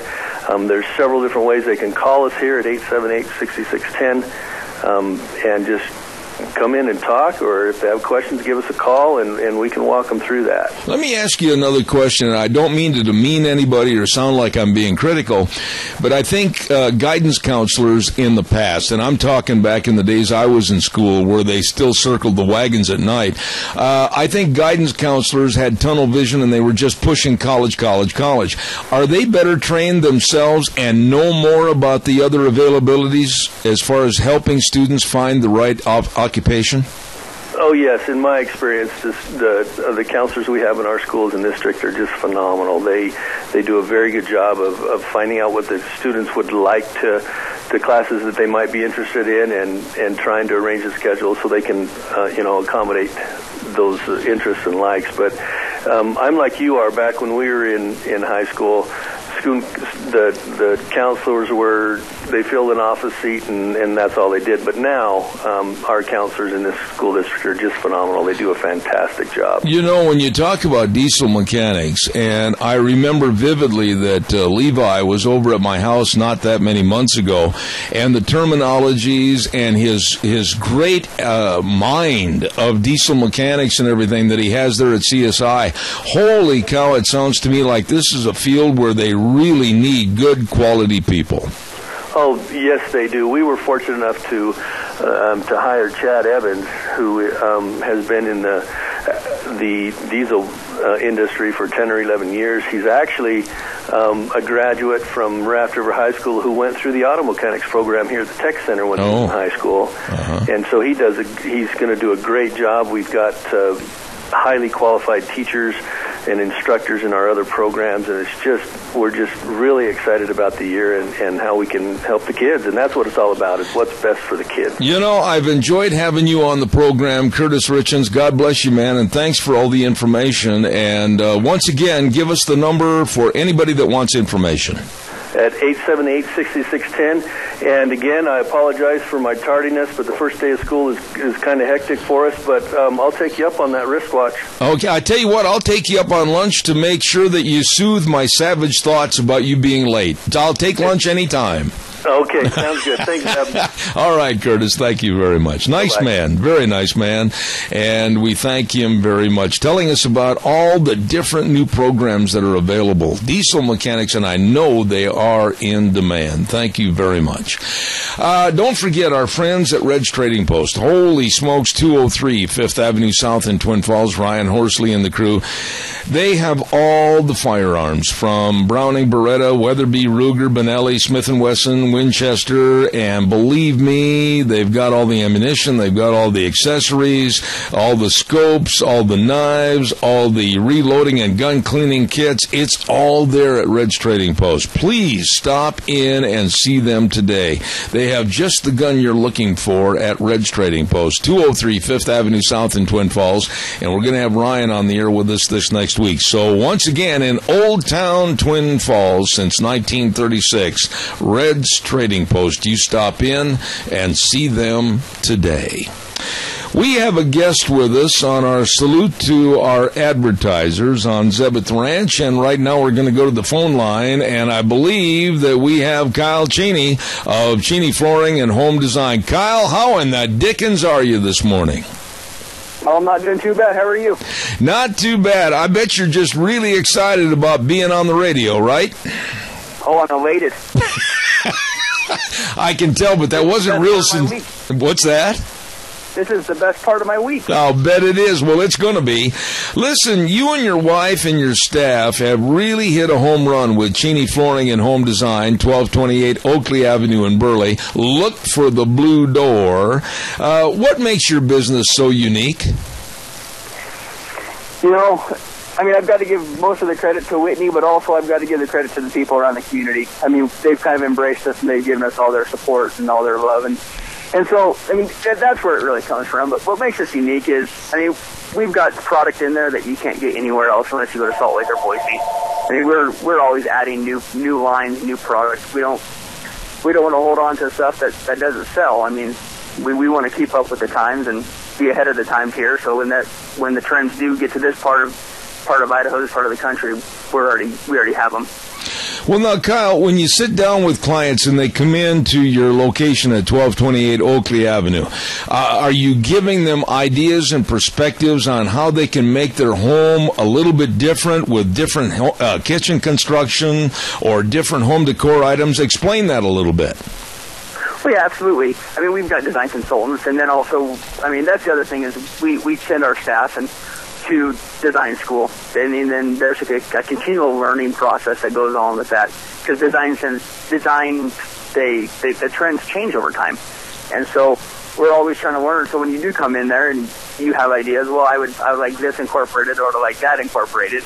We definitely take in consideration your ideas and the things that you want, and then just kind of propose, well, how about if we do something with this, or we can add these different accent tiles, or we can add this color of wood or this color of carpet, or different things like that, just to try to help make your home unique, because you don't want your house looking like everybody else's, and so we can lend our ideas and different things that are going on, and that's what we just try to do, is try to make your house one of a kind that fits you and your family's personality.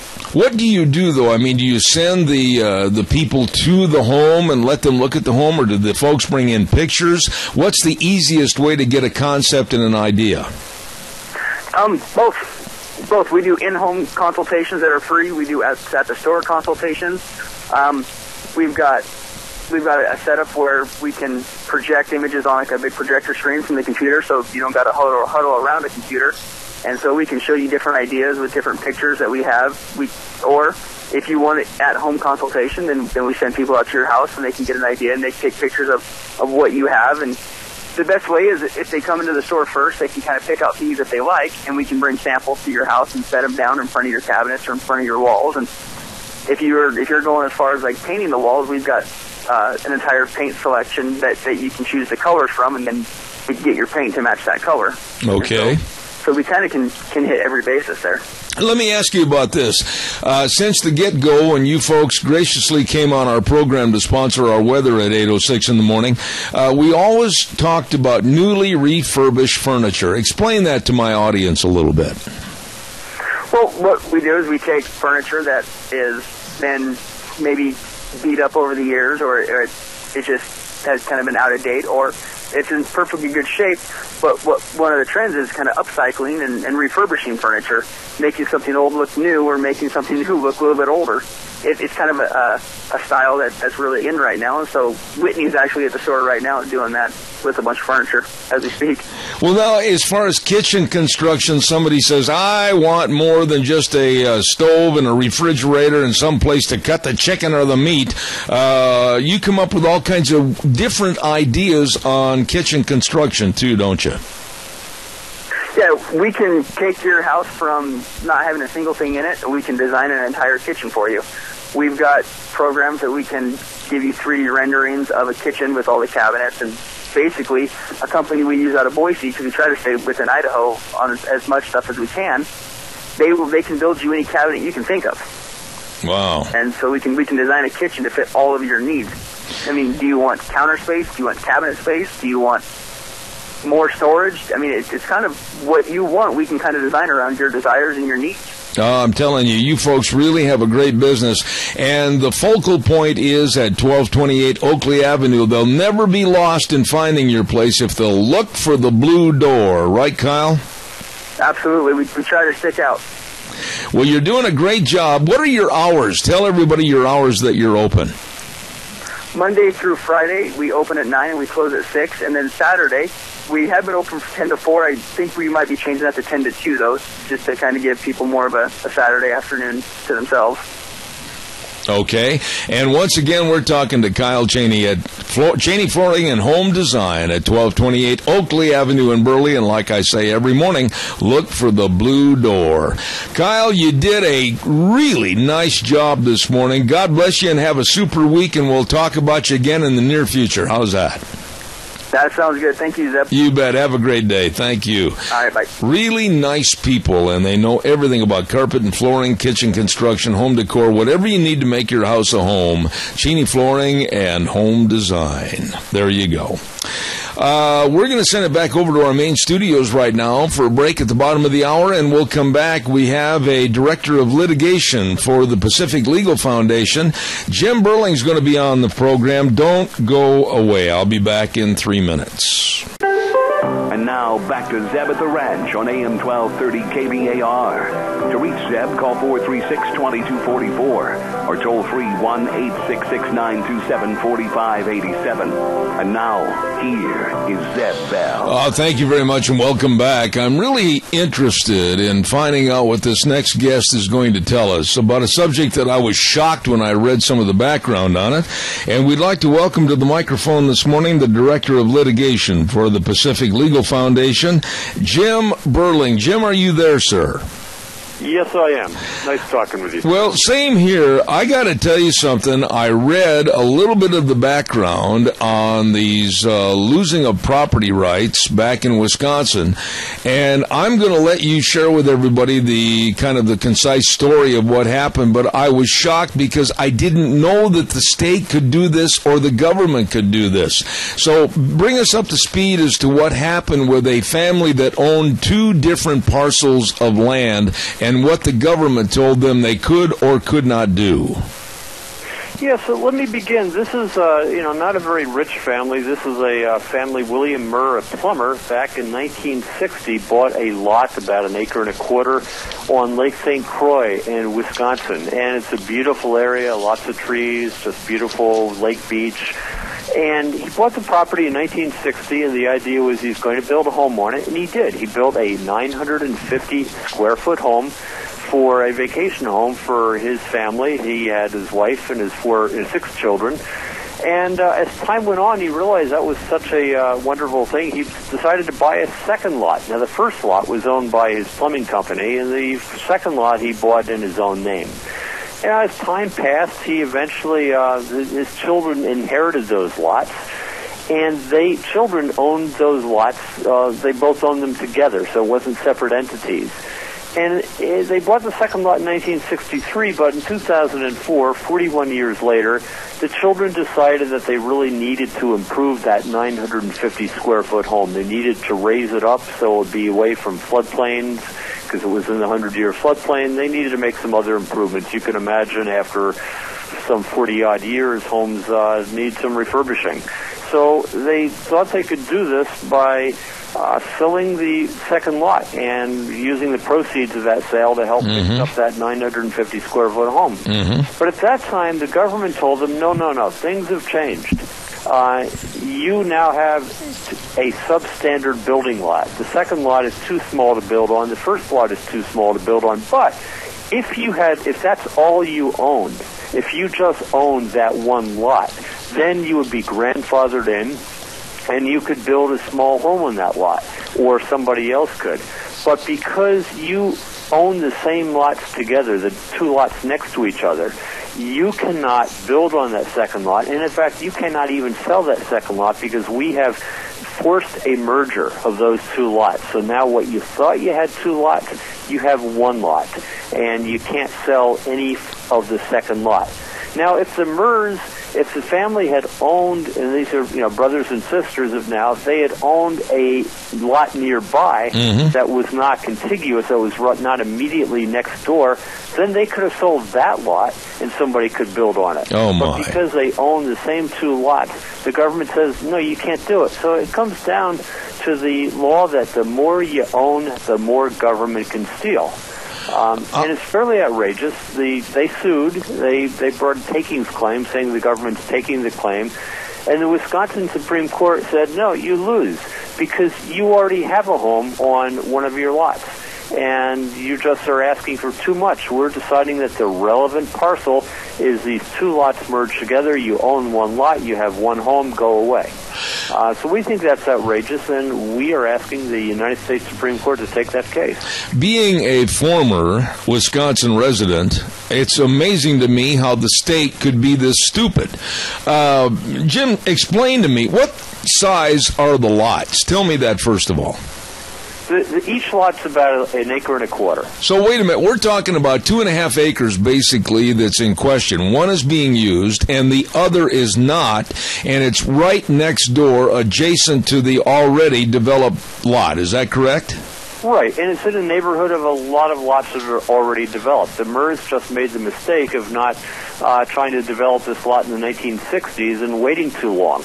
And there are all kinds of reasons the state's giving. They say, well, we have, a wetland buffer zone, we have steep hillside buffer zones, we have lakeshore buffer zones. And so if you count all those buffer zones, they only have about a half an acre to build on. And the local government and the state is saying, you need more than about a half an acre to build on a house anymore. Well, they have more than half an acre. They have an acre and a quarter.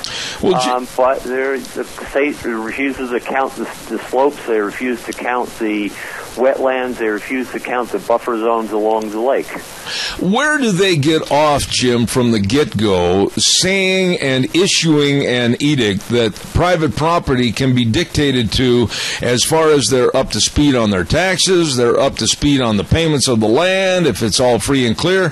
I just absolutely am sitting here stupefied as to how government can come in and tell property owners what they can, can't, or must not do. You got to help me on this one. I'm lost. Yeah, I mean, the original conception is that a property owner should not be able to do something on his or her property that's going to create a nuisance and harm neighbors. And we can all agree on that. You shouldn't be able to do something on your property that's going to make life terrible for your neighbors, okay? And so the courts over the years said, of course, government has the power to prevent nuisances. But that's been transformed, starting with the progressive era in the 1920s on forward, into meaning that government has all kinds of power to regulate the use of property, to make sure it's not, an ugly use, to make sure it's not going to cause too much crowding in an area, to make sure that it's not going to block your neighbor's views.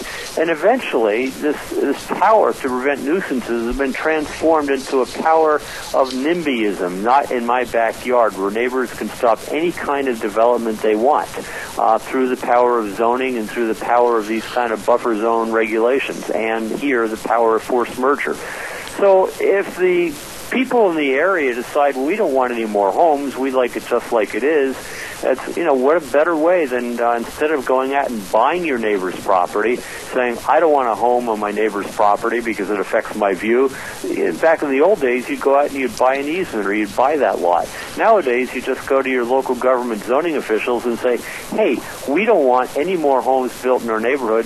Why not zone it all so you have to have a minimum of 10 acres to build on a lot or something ridiculous like that?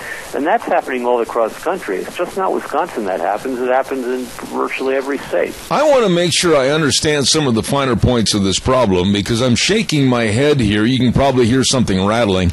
But my goodness, if they've got a grandfather clause, and Jim, jump in and correct me if I'm wrong. If they've got a grandfather clause, can the family that owns the one lot already with the house, can the family sell the other lot to another potential owner, and could that potential owner of that respective lot develop the property? That's where I'm a little bit confused. No, they cannot. And that's the whole problem here, because the MERS wanted to sell that other lot to another family so they could build a house, and they're being told, no, you can't sell that lot because another family can't build on it, because the grandfathering only applies to people who originally owned the property when the law was put in place restricting the development of the homes. So they owned the home, of course, that second lot, when the new regulation was put in place. But the government then says, but if you own an adjacent lot, we are considering those two lots merged. Any two substandard lots or three substandard lots that are owned by the same individual or same family, those are automatically merged into one lot. So there are no longer two lots there. In the eyes of the government, there's only one lot. Okay, but what about development on the... Boy, I'm really getting into this puddle of mud. What about the other lot? Can they build what they want on that other piece of property? Nope, can't do that either. They're totally out of luck because they are only considered to have one lot, and they already have a home on the one lot. Now, it's a 2.5 acre lot, but that's, the government has merged those together. It's essentially taken the property line boundary and thrown it away. Well, how does a family like the Murr family, how do they fight this? I mean, economically, it could drain anybody's bank account. What do they do? What are they doing? Well, they did spend a lot of their own money to sue in Wisconsin State Court, and they had no luck there. And so we heard about this case, and they contacted us. Pacific Legal Foundation is now representing them, trying to get the Supreme Court of the United States to take this case. We're a nonprofit. We're not charging for the legal fees. Our goal is to set legal precedent to put a stop to this kind of nonsense in cases nationwide, which is why we're trying to get another case up to the Supreme Court. We've had our last 7 cases. The Supreme Court have been successes, and we're hoping to make this one the 8th. We will see if the court takes the case. That's the first step, of course, getting the Supreme Court to take it. But we're not going to charge the Murrs for our legal time for this. We get our support from tax-deductible contributions from people across the country who believe in property rights.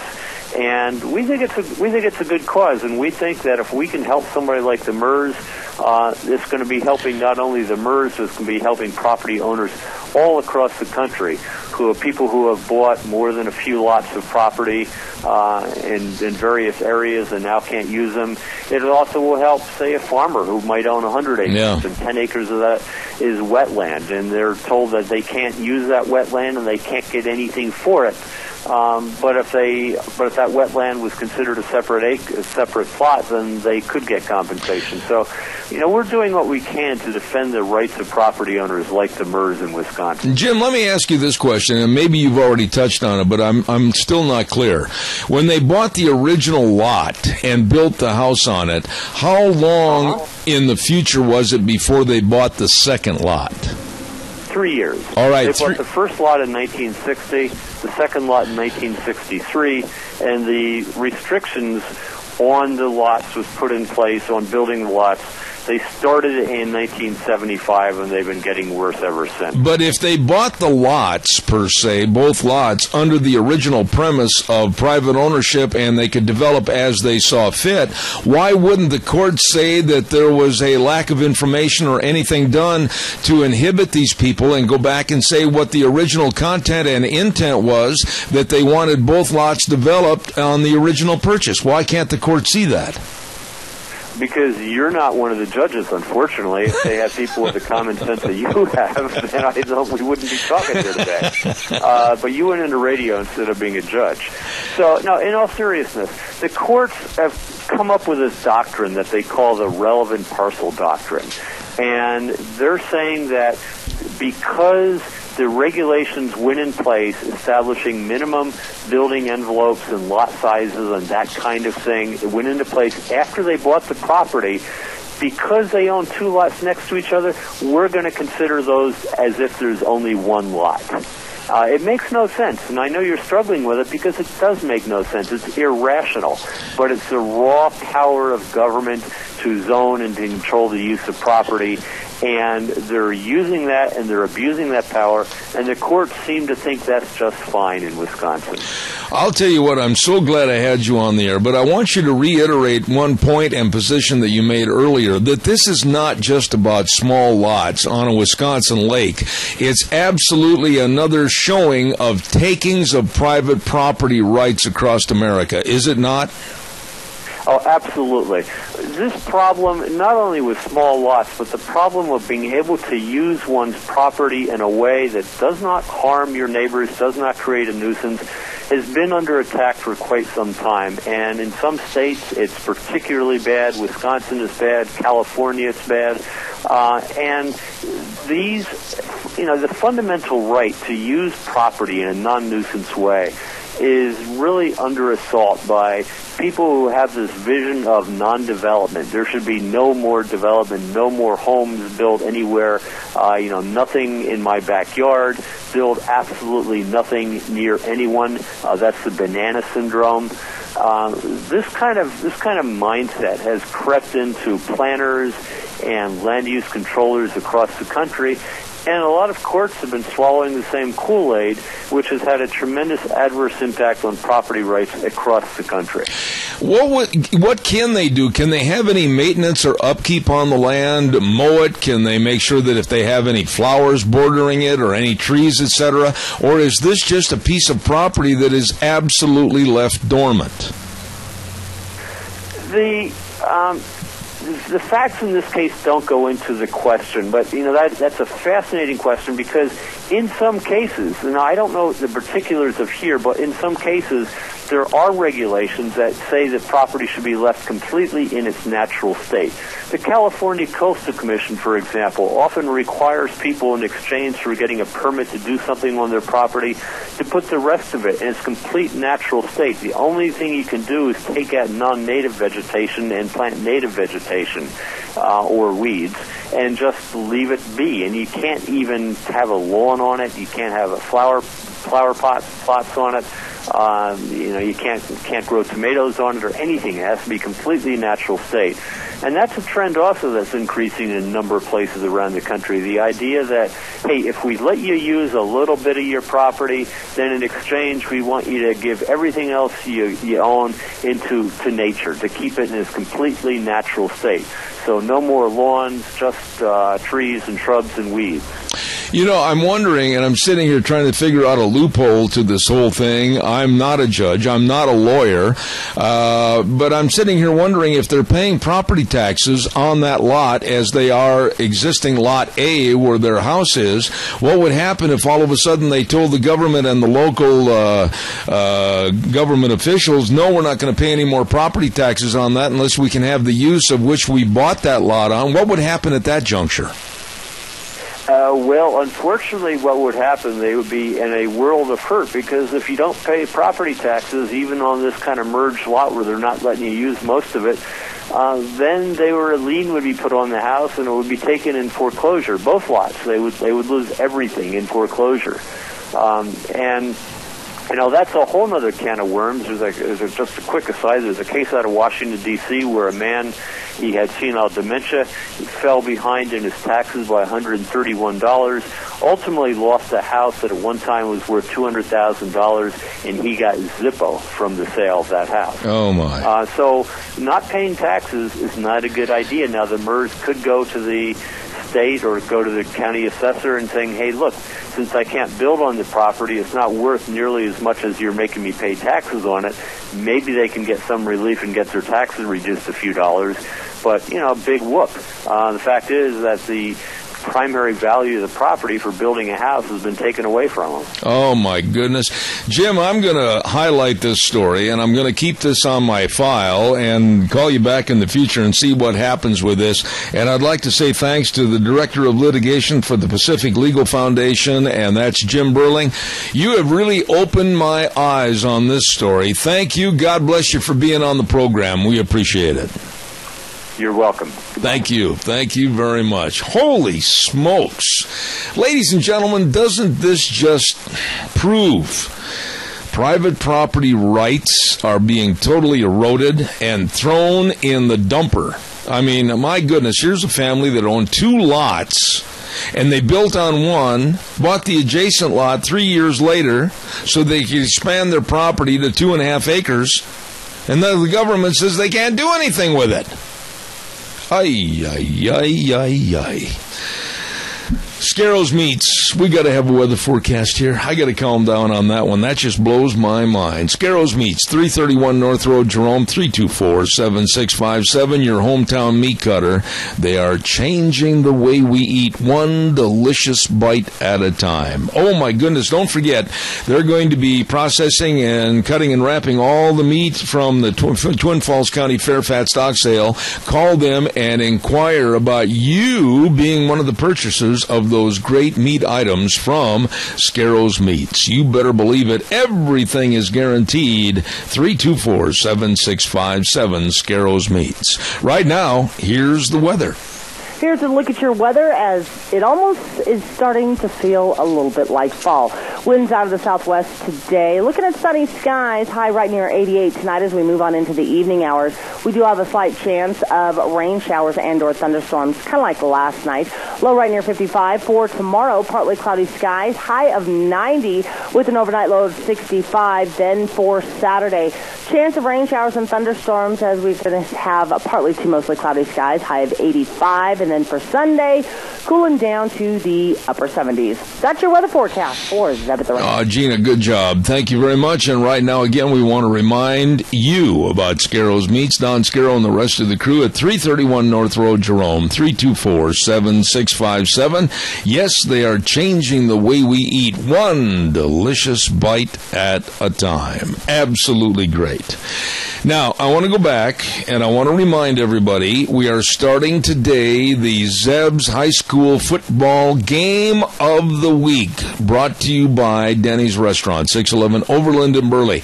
Now, this week's game, starting tomorrow night, will be high school football season, and the first game that we have selected is the game between the Kimberly Bulldogs and the Burley Bobcats. Bit my tongue at the wrong time. Burley Bobcats. It's not hard to say at all, Zeb.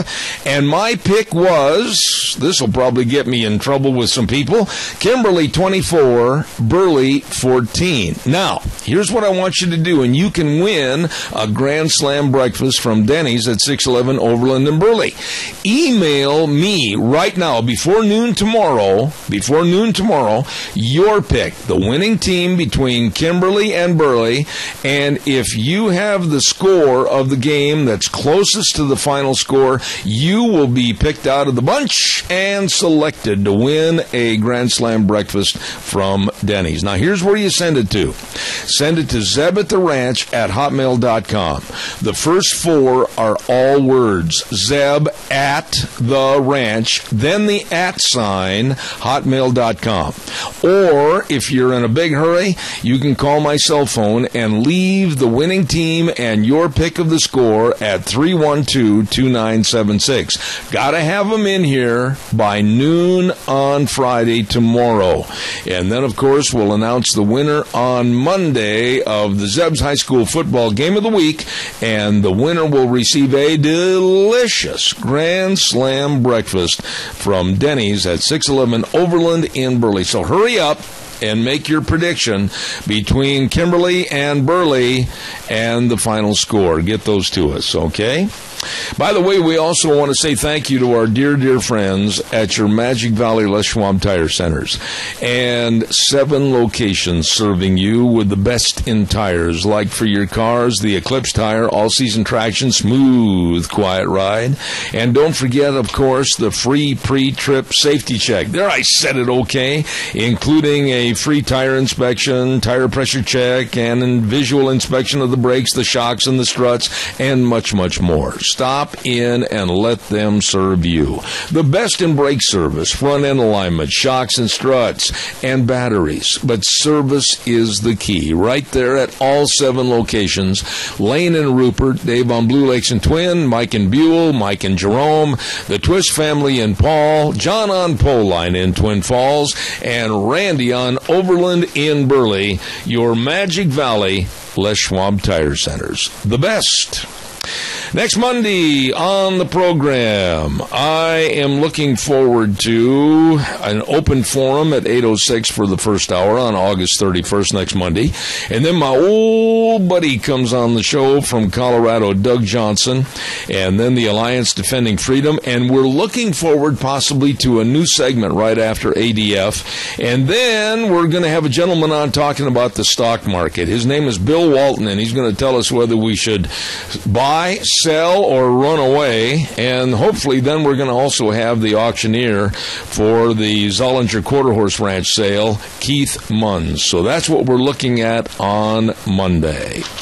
I really enjoyed this week. We had some really jam-up great guests, and we appreciate you tuning in. Don't forget a final reminder that we're going to celebrate Patriots Day and hats off to farmers at Ramsey Heating and Electric on September 10th. We're going to have all kinds of great gifts there, door prize giveaways, a lot of goodies celebrating Patriots Day and hats off to farmers on September 10th at Ramsey Heating and Electric.